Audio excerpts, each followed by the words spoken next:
ආයිබෝවන් ආදරණීය දරුවනේ. ඔන්න අදත් අපි සුපුරුදු පරිදි එක් වී සිටින්නේ ගුරු ගෙදර රූපවාහිනී අධ්‍යාපනික වැඩසටහනත් සමගයි. අද දිනේදී 7 ශ්‍රේණියට නියමිත සිංහල භාෂාව හා සාහිත්‍ය විෂය යටතේ ඔයගලන්ට ගොඩක් වැදගත් වෙන පාඩමක් සාකච්ඡා කරන්නයි අපි සූදානම් වෙන්නේ. ආදරණීය දුවේ පුතේ, අද අපිට නියමිත පාඩම තමයි ලොවට තර්ජනයක් වන විද්‍යුත් අපද්‍රව්‍ය. මේ පාඩම සාකච්ඡා කිරීමට පෙර වෙනද වගේ මගේ ආදරණීය දූල පුතාලා පාඩමට සම්බන්ධ වෙන්න කලින් අපේ සිංහල භාෂාව හා සාහිත්‍ය පෙළ පොතත් ඊළඟට සටහන් ලියා ගන්නට අවශ්‍ය සටහන් පොතත් ළඟට අරගෙන මාත් එක්ක පාඩමට සම්බන්ධ වෙයි කියලා මම බලාපොරොත්තු වෙනවා. එහෙනම් මෙතන ඉඳන් අපි බලමු මොකද්ද මේ ලොවට තර්ජනයක් වන විද්‍යුත් අපද්‍රව්‍ය කියන පාඩමේ අපිට ඉගෙන ගන්න තියෙන කරුණු කාරණා මොන වගේද, මොන වගේ විවිධත්වයකින් ඒ කරුණු සමන්විත වෙලා තියෙනවද කියලා. පාඩම ආරම්භ කිරීමට පෙර මගේ ආදරණීය දුවේ පුතේ, මේ පාඩමට අදාළ නිපුණතාව සහ නිපුණතා මට්ටම කෙරෙහි අපි අවධානය යොමු කරමු. නිපුණතාව 8 බිඳුව යටතේ භාෂාව නිර්වුල්ව හා නිවැරදිව භාවිත කරමින් නිර්මාණාත්මක ලේඛනයේ යෙදේ. අපේ සිංහල භාෂාව කොහොමද නිවැරදිව භාවිත කරමින් නිර්මාණාත්මක ලේඛනයක් සිදු කරන්නේ? ඒ කියන්නේ පාඨකයාව නැත්නම් අපි ඉදිරිපත් කරනු ලබන නිර්මාණය කියවන පුද්ගලයාව ආකර්ෂණයට ලක් කරන ආකාරයෙන් කොහොමද අපේ භාෂාව නිවැරදිව හසුරවලා මේ නිර්මාණය සිදු කරන්න කියන එක 8 බිඳුව නිපුණතාව යටතේ සාකච්ඡා කරනවා. ඉන් අනතුරුව නිපුණතා මට්ටම 8.2 යටතේ පාඨකයා ආකර්ෂණය වන පරිදි අදහස් ඉදිරිපත් කරමින් නිර්මාණාත්මකව ලියයි. පාඨකයාව කොහොමද අපිට ආකර්ෂණය කරගන්නේ? ඒ සඳහා අපේ ලේඛන මාධ්‍ය භාවිත කරන්නේ කොහොමද කියන එක නිපුණතා මට්ටම 8 බිඳුව යටතේ මේ පාඩමේ මගේ ආදරණීය දුවේ පුතේ අපි සාකච්ඡා කරනවා.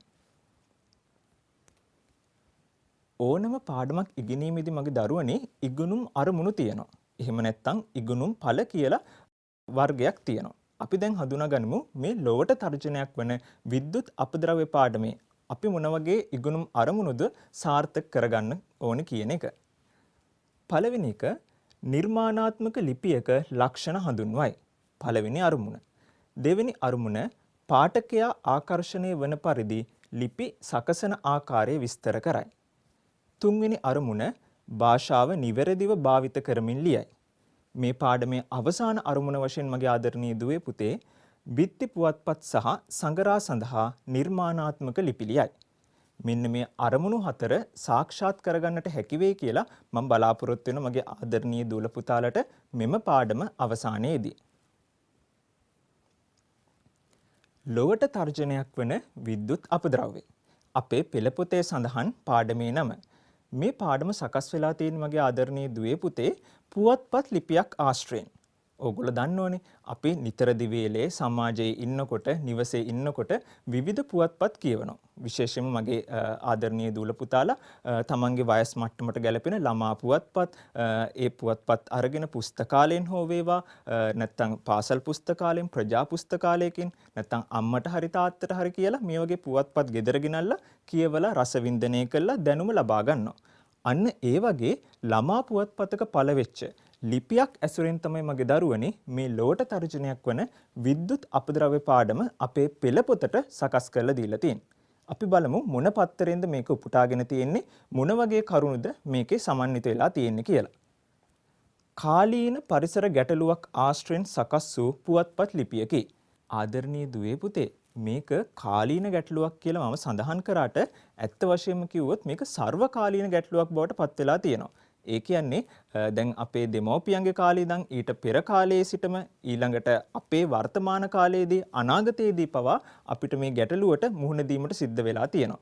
මේ ගැටලුව පිළිබඳ විසඳුම් විවිධ ආකාරයෙන් ඉදිරිපත් වුණත් ඒවා ඵලදායී මට්ටමින් ක්‍රියාත්මක වන ආකාරයක් මගේ ආදරණීය දරුවනේ අපිට දැක බලා ගන්න හැකියාවක් නැහැ.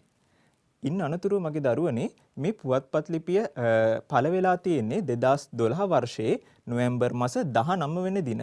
මිහිර පුවත්පතේ පළ වූ ලිපියක් ආශ්‍රයෙන් තමයි අපේ පෙළ පොතට මේ පාඩම සකස් වෙලා තියෙන්නේ. ඒ කියන්නේ ළමා පුවත්පතක් ආශ්‍රයෙන් තමයි මේ ලිපිය නිර්මාණය වෙලා තියෙන්නේ. ආදරණීය දුවේ පුතේ අපි බලමු මේ ලිපියේ අන්තර්ගත තොරතුරු මොන වගේද මොන වගේ මාතෘකාවලටද මේ තොරතුරු ගොනු කරලා තියෙන්නේ කියන එක අපි මෙතනදී සාකච්ඡා කරමු. මූලික වශයෙන් මගේ ආදරණීය දුවේ පුතේ ඉලෙක්ට්‍රොනික අපද්‍රව්‍ය අණු කියන එක අපි හොඳින් මතක තියාගන්න ඕනේ. අපි බලමුකෝ. ඉලෙක්ට්‍රොනික භාණ්ඩ පාවිච්චි කිරීමෙන් පසු නැවත ප්‍රයෝජනයට ගත නොහැකි ද්‍රව්‍ය ඉලෙක්ට්‍රොනික හා විද්‍යුත් අපද්‍රව්‍ය ලෙස සැලකේ. මම මේ කතාව මගේ ආදරණීය දුල පුතාලට පොඩ්ඩක් පැහැදිලි කරලා දෙන්නම්. දැන් අපි ආදි මානවයාගේ සිට මේ දක්වා ගමන් කරද්දී මිනිසා තමන්ගේ බුද්ධිය පාවිච්චි කරලා විවිධ මෙවලම් නිර්මාණය කරා. ඒ කියන්නේ තමන්ගේ කාර්යයන් පහසු කර ගැනීම සඳහා කෙටි කාලයක් තුල වැඩි කාර්යයන් ප්‍රමාණයක් ඉටු කර ගැනීමට මිනිසා තමන්ගේ බුද්ධිය පාවිච්චි කරලා විවිධ තාක්ෂණික උපකරණ මෙවලම් නිෂ්පාදනය කරන්න පටන් ගත්තා. ඒ පටන් ගැනීමෙන් අනතුරුව මෙවැනි උපකරණ ලෝකයේ විවිධ රටවල් වලින් සංවර්ධනය වෙමින් පවතින රටවල් ආශ්‍රිතව නිෂ්පාදනය වෙන්න පටන් ගත්තා. දැන් මේ උපකරණ වැඩි වශයෙන් නිර්මාණය වීමත් සමග මේක පරිසරයට බැහැර කිරීමේදී ඒ කියන්නේ විශාල වශයෙන් පරිසරයට බැහැර කිරීමේදී මේක මිනිස් දිවියට විශාල හානියක් බවට පත් වුණා. ඒක තමයි ආදරණීය දුවේ පුතේ කියන්නේ ඉලෙක්ට්‍රොනික භාණ්ඩ පාවිච්චි කිරීමෙන් පසු නැවත ප්‍රයෝජනයට ගත නොහැකි ද්‍රව්‍ය ඉලෙක්ට්‍රොනික හා විද්‍යුත් අපද්‍රව්‍ය ලෙස සැලකේ කියන එක. අපිට මේ ඉවත ලබන භාණ්ඩ නැත්නම් ඉලෙක්ට්‍රොනික උපකරණ නැවත ප්‍රයෝජනට ගන්න බැරි නම් ඒක අපි හඳුන්වනවා ඉලෙක්ට්‍රොනික අපද්‍රව්‍ය විදිහට. ඉන් අනතුරු අපි දෙවෙනි කාරණය වෙත අවධානය යොමු කරමු. මෙම අපද්‍රව්‍ය කිසිදා දි รา පත් නොවේ. බොහොම වැදගත් කාරණයක්. දැන් මගේ ආදරණීය දුල පුතාලා මේ පොලිතින් එහෙම පරිහරණය කරන්න ඕනේ. අපිට නිරන්තරයෙන් රූපවාහිනී මාධ්‍ය විවිධ මාධ්‍ය ඔස්සේ කියනවා පොලිතින් කියන්නේ පරිසරයේ දි รา පත් නොවන අපද්‍රව්‍යයක් කියලා. ඒ වගේම තමයි මගේ ආදරණීය දුවේ පුතේ මේ ඉලෙක්ට්‍රොනික අපද්‍රව්‍යත් පරිසරයේ කිසිඳුදා දි รา පත් වෙන්නේ නැහැ. දැන් පොලිතින් කියන අපද්‍රව්‍යයටත් වඩා භයානක අපද්‍රව්‍යයක් බවට මේ ඉලෙක්ට්‍රොනික අපද්‍රව්‍ය පත් වෙලා තියෙනවා. පරිසරයේ කියන්නේ අපි පරිසරයට මේක මුදා හැරීමෙන් පස්සේ ස්වභාවික පරිසරය තුල මේක කවදාකවත් දි รา පත් වෙන්නේ නැහැ. දැන් අපි ගන්න ආහාර බත් හෝ වෙනත් ආහාර වර්ග පරිසරයට මුදා හැරීමෙන් පස්සේ ස්වභාවිකවම මේක පරිසරයේ දි รา පත් වීමට ලක් වෙනවා. ගහකින් වැටෙන කොළ රොඩු ටික ස්වභාවික පරිසරයේ තියෙන වෙනත් ද්‍රව්‍ය පරිසරයේම විසින් ස්වභාවදහම් මාතාවට අනුව ඒක දි รา පත් වීමේ ක්‍රියාවලිය සිද්ධ වෙනවා. හැබැයි මිනිසා විසින් මේ නිර්මාණය කරනු ලබන මේ ද්‍රව්‍ය මේ ඉලෙක්ට්‍රොනික අපද්‍රව්‍ය කිසිදා පරිසරයේ දි รา පත් වීම සිද්ධ වෙන්නේ නැහැ. ඉන් අනතුරුව වසරකට ටොන් මිලියන 40කට වඩා ඉලෙක්ට්‍රොනික අපද්‍රව්‍ය පරිසරයට මුදා හැරීම සිදුවේ. ආදරණීය දුවේ පුතේ මෙම ඉලෙක්ට්‍රොනික අපද්‍රව්‍ය වසරකට ටොන් මිලියන 40කට වැඩි ප්‍රමාණයක් පරිසරයට මුදා හැරීම සිද්ධ වෙනවා. ඕගොල්ලෝ ගණන් හදලා බලන්න වසරකට මේ තරම් ප්‍රමාණයක් නම් වසර 10ක් ඇතුළත කොයිතරම් අපද්‍රව්‍ය ප්‍රමාණයක් නැත්නම් ඉලෙක්ට්‍රොනික අපද්‍රව්‍ය ප්‍රමාණයක් අපේ මේ පෘථිවි ගෝලයේ පරිසරයට එකතු වෙනවද කියන එක විශාල සංඛ්‍යාවක්. ඉතින් මගේ ආදරණීය දුවේ පුතේ අපිට හිතා ගන්න පුළුවන් ඒ තුලින් අපිට සිද්ධ වෙන හානියත් ඒ වගේම විශාලයි. ඒ තුලින් මිනිස් දිවියට සිදුවන බලපෑමත් ඒ තරම්ම භයානකයි කියන එක අපි මතක තියාගන්න ඕනේ. ඉන් අනතුරුව මෙම ලිපියේ මෙවැනි මාතෘකාවක් සඳහන් වෙලා තියෙනවා. අපි ඒ පිළිබඳව අවධානය යොමු කරමුකෝ. ඉලෙක්ට්‍රොනික අපද්‍රව්‍ය වල අහිතකර බලපෑම්. මොනවද මේ අපි භාවිත කරන ඉලෙක්ට්‍රොනික අපද්‍රව්‍ය වල නිෂ්පාදනයේදී වගේම ඒවා අපි පරිහරණය කිරීමේදී තියෙන අහිතකර ද්‍රව්‍ය මොනවද කියන එක අපි ඉගෙන ගමු. අනිකුත් අපද්‍රව්‍ය වලට වඩා මේ මගින් පරිසරයට අහිතකර බලපෑම් ඇති කරයි. ඒ කියන්නේ දරුවනේ දැන් පොලිතින් ප්ලාස්ටික් වගේ අපද්‍රව්‍ය වලටත් වඩා මම අර ඉහත සඳහන් කරා වගේ මේ ඉලෙක්ට්‍රොනික අපද්‍රව්‍ය මගින් අපේ ජීවිතයට නැත්නම් මේ ජෛව ගෝලයට විවිධ අහිතකර බලපෑම් ඇති කරනවා. ඒ කියන්නේ අනිත් අපද්‍රව්‍ය වලට වඩා වැඩි බලපෑමක් ඇති කරනවා. දැන් අපි උදාහරණයක් වශයෙන් ගත්තොත් එහෙනම් මගේ දරුවනේ මේවැනි විවිධ උපකරණ මිනිස්සුන්ගේ කාර්යයන් පහසු කර ගැනීම සඳහා යොදාගෙන තියෙන්නේ. ඒ කියන්නේ මිනිස්සුන්ගේ බුද්ධියෙන් තමයි මේව නිර්මාණය කිරීම සිදු කරලා තියෙන්නේ. සමහර දේවල් විවිධ රසායනික ද්‍රව්‍ය පාවිච්චි කරලා ඉන්නතුරු විවිධ රසායනික සංයෝග එකතු කරලා ඒ කියන්නේ මිනිස්සුන්ට අහිතකර දේවල් භාවිත කිරීමෙන් තමයි මෙවැනි උපකරණ නිෂ්පාදනය කරලා තියෙන්නේ. ඒ නිසා දරුවනේ මේවා තුලින් අපිට වගේම මේ පෘථිවි ගෝලයට ඒ වගේ අහිතකර බලපෑම් සිද්ධ වෙන්න පුළුවන්.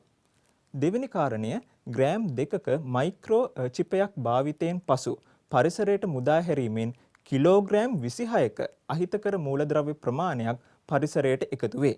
ඔන්න බොහොම වැදගත් කාරණයක්. ග්‍රෑම් 2ක මයික්‍රෝ චිපයක්. ඊටාම කුඩා මයික්‍රෝචිප් ඔයගොල්ලෝ දැකලා තියෙනවා මගේ ආදරණීය දූල පුතාලා ගොඩක් තාක්ෂණය පිළිබඳවම දන්න නිසා මේ වගේ කරුණු කාරණා දන්නවා. මයික්‍රෝචිප් එකක් කියන්නේ අපේ ඇහැට පේන ඊටාම සියුම් ඉලෙක්ට්‍රොනික උපකරණයක්. මේ ඉලෙක්ට්‍රොනික උපකරණය තුලින් මගේ ආදරණීය දුවේ පුතේ මේක පරිසරයට මුදා හැරීමෙන් පස්සේ කිලෝග්‍රෑම් 26ක අහිතකර අපද්‍රව්‍ය ප්‍රමාණයක් පරිසරයට එකතු වෙනවා. ඉතින් බලන්න මේ තරම් සියුම් ඉලෙක්ට්‍රොනික උපාංගයකින් මෙතරම් අහිතකර දේවල් පරිසරයේ සිද්ධ වෙනවා නම් අපි භාවිත කරන විශාල ඒ වගේම අපේ නිතර දෙවේලේ නිවසේ භාවිත කරන ඉලෙක්ට්‍රොනික උපකරණ වලින් කොයිතරම් බලපෑමක් පරිසරයට සිදු වෙනවද කියලා අපිට හිතා ගන්න පුළුවන්. ඊළඟට අවසාන කාරණේ වශයෙන් මගේ ආදරණීය දුවේ පුතේ මෙම මූලද්‍රව්‍ය හරිතාගාර වායු ඇති කිරීමටත් ගෝලීය උණුසුම් වැඩි කිරීමටත් බලපායි. ආදරණීය දුවේ පුතේ පෘථිවි ගෝලය විවිධ අහිතකර වායු වර්ග වලින් දැන් මේ ඉලෙක්ට්‍රොනික උපාංගවල නිකුත් කරන ඒ අපද්‍රව්‍ය නිසා දූෂණයට ලක් වෙලා තියෙනවා.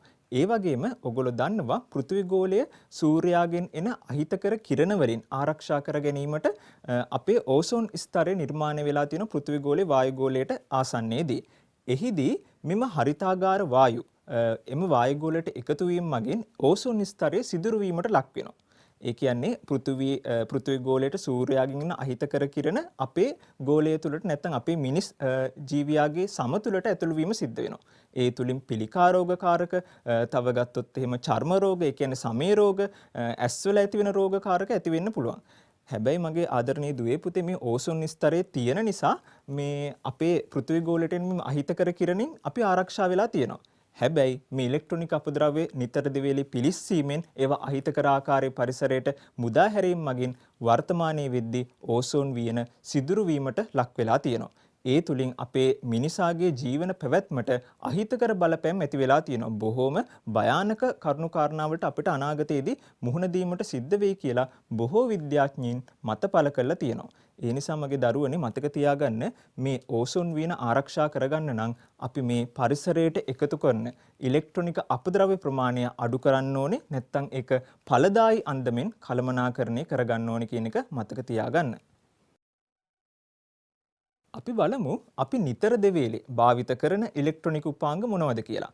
ඒ කියන්නේ අපේ නිවස තුල ඒ වගේම සමාජයේ විවිධ මිනිසුන් මොන වගේ ඉලෙක්ට්‍රොනික උපාංගද භාවිත කරන්න කියන එක අපි බලමු.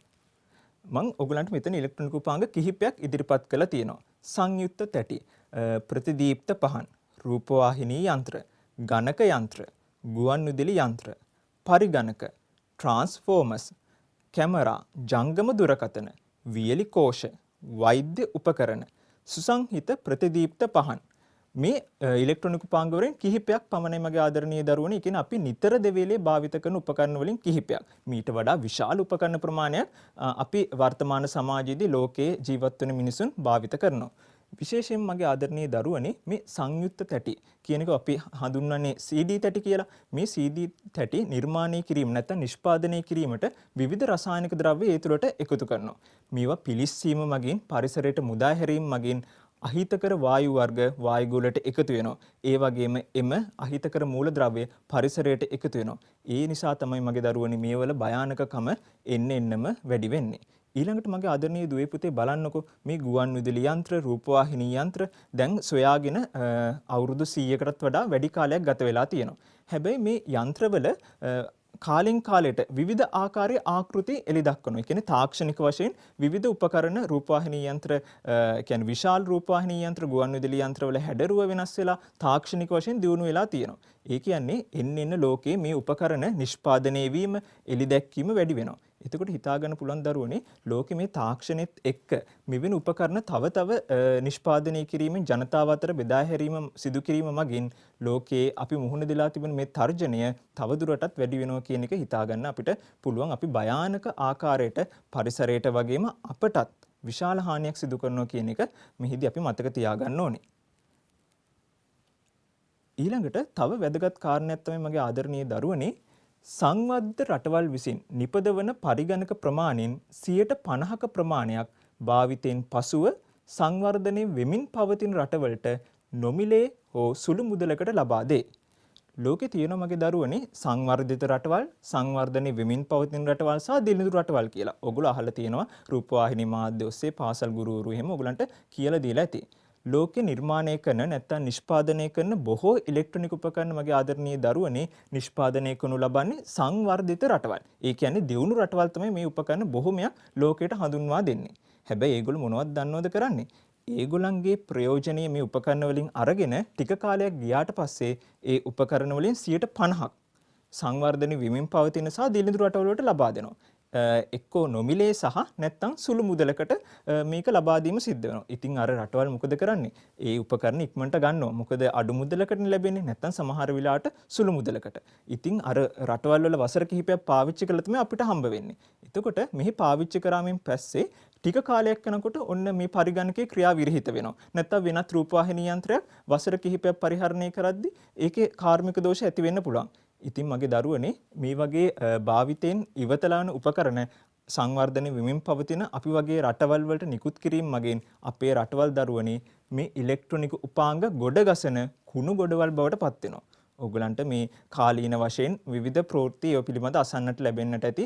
ලෝකයේ දියුණු රටවල් වලින් මෙවැනි උපකරණ අපේ රටවල් වලට ගෙනල්ලා ඒවා ගොඩ ගැසීමේ නැත්නම් මේ ඉලෙක්ට්‍රොනික උපකරණ කුණු ගොඩවල් වශයෙන් ගොඩ ගැසීමේ රටවල් බවට මේ සංවර්ධනය වෙමින් පවතින සා දිලිඳු රටවල් පත් කරගෙන තියෙනවා කියන එක.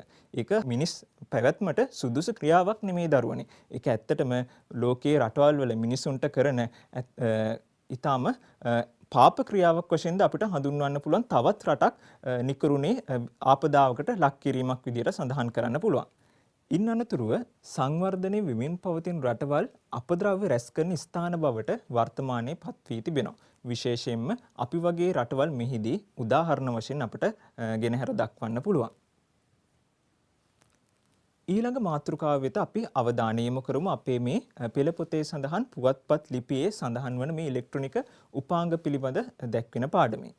මිනිස් දිවියට වන හානි. මොනවද මේ ඉලෙක්ට්‍රොනික උපාංග භාවිත කිරීමෙන් නැත්නම් ඒ උපාංග පරිසරයට අහිතකර ආකාරයෙන් මුදා හැරීමෙන් මිනිසාට නැත්නම් අපේ මේ ජීවි පද්ධතියට සිදුවන හානි මොනවද කියන එක අපි අවධානය යොමු කරමු. පළවෙනි කාරණේ මගේ ආදරණීය දුවේ පුතේ ඉලෙක්ට්‍රොනික අපද්‍රව්‍ය පිලිස්සීමෙන් එහි අඩංගු රසායනික සංයෝග පරිසරයට මුසු වේ. නිරන්තරයෙන් මේ කරුණ අපේ රට තුල සිද්ධ වෙනවා මගේ දරුවනේ. ඒ පිළිබඳ හරිහැටි දැනුමක් සමාජයේ වෙසෙන මිනිසුන්ට නැති නිසා මේ ඉලෙක්ට්‍රොනික උපාංග භාවිත කිරීමෙන් පස්සේ නැත්නම් ඒකේ කාර්මික දෝෂයක් හට ගැනීමෙන් පස්සේ පරිසරයට මුදා හැරීම අක්‍රමවත් ආකාරයෙන් සිද්ධ වෙනවා. නැත්නම් ගෙදර පිටිපස්සේ ගිනි ගොඩක් ගහලා මේක පුලුස්සන්න කටයුතු කරනවා. ඉතින් මොකද වෙන්නේ? ඒකෙන් නිකුත් වන රසායනික ද්‍රව්‍ය වායුගෝලයට මුසු වෙලා විවිධ අහිතකර පාරිසරික තත්ත්වයන් ඇති වෙන්න පුළුවන්. දෙවැනි කාරණය එම සංයෝග ජලයට සහ පසට එකතු වී ආහාර දාම හරහා මිනිසුන්ගේ ශරීරයට එකතු වීම සිදුවේ. විශේෂයෙන්ම දරුවනේ දැන් මේ අපේ පස තුලනේ නැත්තම් භූමිය තුලනේ මේ වගේ දේවල් බොහෝ වශයෙන් සිද්ධ වෙන්නේ. සමහර නිවෙස්වල මේ දේවල් කියන්නේ මේ ඉලෙක්ට්‍රොනික උපාංග නිවසේ පිටිපස්සේ වලක් හාරලා වල්ලනවා. හැබැයි මොකද වෙන්නේ? කිසි දිනක මේව දි รา පත් වෙන්නේ නැහැ. නිරන්තරයෙන් වර්ෂාව ඇති වුණාම හිරු එළිය වැටෙනම් මේවල රසායනික සංයෝග අර පසට එකතු වෙනවා. පස කියන්නේ දරුවනේ මේ අපේ ජල උල්පත් සෑදීමට මූලද්‍රව්‍යයක් වශයෙන් ස්වභාව ධර්මයේ විසින් නිර්මාණය කරන ලද දෙයක්. ඉතින් අර පස තුලින් ජල පද්ධති වලටත් මේ රසායනික ද්‍රව්‍ය එකතු වීම සිද්ධ වෙනවා. ඉතින් අපි ආහාර ලබා ගන්න මේ විවිධ ශාක වලින්නේ. එතකොට පස තුල රෝපණය වන විවිධ ශාක, ඒ වගේ මේ ජල මූලාශ්‍ර වලට මේ දේවල් එකතු වීමෙන් අවසානයේදී ඒ වල ඍජු බලපෑම මිනිස්යාටම තමයි අත් වෙන්නේ.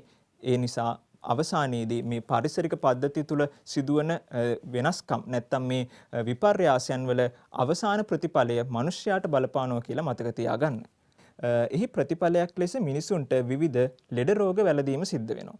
දැන් ලෝකයේ මේ ඉලෙක්ට්‍රොනික අපද්‍රව්‍ය පරිසරයට අක්‍රමවත් ආකාරයෙන් මුදා හැරීම හේතුවෙන් මිනිස්යා නැත්තම් මිනිසාට විවිධාකාරයේ ලෙඩ රෝග වැළඳීම සිද්ධ වෙලා තියෙනවා. අපි බලමු ඒ වගේ ලෙඩ රෝග මොනවද? ඒ තුලින් මිනිස්යාට අත් වෙලා තියෙන ඉරණම මොන වගේද කියලා. මූලික වශයෙන් දරුවනේ ස්නායු පද්ධතියේ අක්‍රමිකතා ඇති වෙන්න පුළුවන්. ඒ කියන්නේ ඔයගොල්ලෝ දන්නවා අපේ මිනිස් ශරීරයේ නිර්මාණය වෙලා තියෙන ප්‍රධාන පද්ධතීන් වලින් එකක් තමයි මේ ස්නායු පද්ධතිය කියලා කියන්නේ. අපිට සියුම් ඒ කියන්නේ දේවල් ඔය අපි කුනිත්තනකොට නේද අඬනකොට ඒ වගේ දේවල් වල අපිට මේවා දැනෙන ස්නායු පද්ධතිය හරහා සිදුවන මේ ඉන්ද්‍රියවල ක්‍රියාකාරීත්වය මගින්. ඉතින් මගේ ආදරණීය දුවේ පුතේ මේ අපද්‍රව්‍යවල අහිතකර දේවල් අපේ ශරීරයට ලැබීම තුළින් මේ ස්නායු පද්ධතිය අක්‍රමිකතා ඇති වෙන්න පුළුවන්. ඒ කියන්නේ අපිට ඒ වගේ සියුම් දේවල් දැනෙන්නේ නැති වෙන තත්ත්වයකටපත් වෙන්න පුළුවන්. ඒක අපේ මනුෂ්‍ය ජීවිතයට සිදුවෙන අහිතකර බලපෑමක් විදිහට අපිට සඳහන් කරන්න පුළුවන්. ඒ කියන්නේ අපේ මේ ඇඟිලි සොලවන එක, අපේ ඇස් පිහාටු ගසන එක, ඒ වගේ දේවල් පවා වලට මේක හානි සිද්ධ වෙන්න පුළුවන්. ඒ වගේ දේවල් අක්‍රමිකතා ඇති වෙන්න පුළුවන්. ඊළඟට දෙවෙනි එක එන්සයිම් වල ක්‍රියාකාරීත්වයට වන බලපෑම්. ඒකත් අපේ ශරීරයේ තුලම විවිධ එන්සයිම් ක්‍රියාත්මක වෙනවා. ඒව වලටත් මේක බලපෑම් ඇති වෙන්න පුළුවන්. තුන්වෙනි කාරණේ පිළිකා රෝග වැළඳීම. ඔගොල්ලෝ දන්නව දරුවනේ වර්තමාන සමාජයේදී විවිධ ඒ කියන්නේ ලෝකයේ ජීවත් වෙන මිනිසුන් බහුතරයක් විවිධ පිළිකා රෝගකාරක වලින් මී යෑම සිද්ධ වෙනවා. මුඛ පිළිකා, ඊළඟට හෘදය ආශ්‍රිතව ඇති වෙන පිළිකා, මේ වගේ පිළිකා වර්ග තියෙනවානේ. ඒ පිළිකා රෝග ඇතිවීමට මිනිසුන්ට ඒ පිළිකා රෝග වැළඳීමට මේ ඉලෙක්ට්‍රොනික අපද්‍රව්‍ය පරිසරයට එකතු වීම ඒ තුලින් ඒක මිනිස්යාට ඇතුළත් වීම තුලින් මෙවැනි පිළිකා රෝගත් වැළඳෙන්න පුළුවන්. විශේෂයෙන්ම සමේ පිළිකා, ඉන් අනතුරුව ශරීර අභ්‍යන්තරයේ ඇතිවන පිළිකාවක් වගේ දේවල් ඇති වෙන්න පුළුවන්. පිළිකාවක් වැළඳීම මගින් මිනිස් දිවිය කෙටි වෙන්න පුළුවන්. ඔහුගේ ආයු අපේක්ෂාව නැති වෙලා යන්න පුළුවන්. අන්න ඒ නිසා දරුවනේ මෙවැනි රෝගකාරකත් මිනිසුන්ට මේ අපද්‍රව්‍ය නිසා ඇති වෙනවා. ඉන් අනතුරුව ප්‍රජනන පද්ධතියේ අක්‍රමිකතා සිදු වෙන්න පුළුවන් අපේ මේ ජීවි පද්ධතිය තුළ. ඉන් අනතුරුව ආහාර ජීර්ණය කෙරෙහි බලපෑම් ඇති කරන්නත් පුළුවන්. අපි කන ආහාරවල ජීර්ණ පද්ධතියට පවා මේක බලපෑම් ඇති වෙනවා. අවසාන වශයෙන් ප්‍රතිශක්තිකරණයේ අක්‍රමිකතා සිදු වෙන්න පුළුවන්. ප්‍රතිශක්තිකරණය. මොකද්ද මේ ප්‍රතිශක්තිකරණය කියලා කියන්නේ? ඕගොල්ලෝ දන්නවා අපිට මොකක් හරි රෝගයක් වැළඳෙන්න කලින් අපේ ශරීරය තුල ප්‍රතිශක්තිකරණයක් ක්‍රියාත්මක වෙනවා. ඒ කියන්නේ ඒ රෝගෙන් අපිව ආරක්ෂා කරන්න කටයුතු කරන අපේ ශරීරයේ ස්වභාවිකවම. උණක් වැනි රෝගයක් ඇති වුණොත් එහෙම නැත්නම් හෙම්බිරිස්සාවක් මේ අපේ ශරීරයේ තුල අපි ගන්න ආහාර මගින් ප්‍රතිශක්තිකරණයක් නිර්මාණය කරනවා. හැබැයි දරුවනේ මේ අපද්‍රව්‍ය අපේ ශරීරයට එකතු වීමෙන් ඒ ප්‍රතිශක්තිකරණය අක්‍රමිකතා සිදු වෙන්න පුළුවන්. ඒ කියන්නේ ඒක අඩපණ වීම සිද්ධ වෙන්න පුළුවන්. ඒ කියන්නේ අපිව ඕනෑම රෝගයකට ඉතා ඉක්මනින් ගොදුරු වීමේ අවදානමක් තියෙනවා. ඒක බොහොම භයානකයි. ඒ කියන්නේ සමාජය තුල සැරිසරනකොට ඕනෑම රෝගයකට අපිව ගොදුරු වෙන්න පුළුවන්. ඒ නිසා මේ පද්ධතිය බිඳවැටීම සිද්ධ වෙන්නේ මේ ඉලෙක්ට්‍රොනික අපද්‍රව්‍ය පරිසරයට මුදා හැරීම මගින්. ඒක හොඳට අවධානයෙන් මතක තියාගන්න දරුවනේ මෙන්න මේ වගේ රෝගකාරකයන් වලට මිනිසා නිරන්තරයෙන් මුහුණ දීම සිද්ධ වෙනවා මේ අපද්‍රව්‍ය හේතුවෙන්. අපි බලමු දැන් මේ මං කරුණු කාරණා කිහිපයක් කතා කරානේ. ඉලෙක්ට්‍රොනික අපද්‍රව්‍ය කියන්නේ මොනවද? ඒක පරිසරයට මුසුවන ආකාරය, ඉන් අනතුරුව මිනිස් දිවියට වන හානි. දැන් මේ වගේ ගැටලු බොහොමයක් කතා කරා.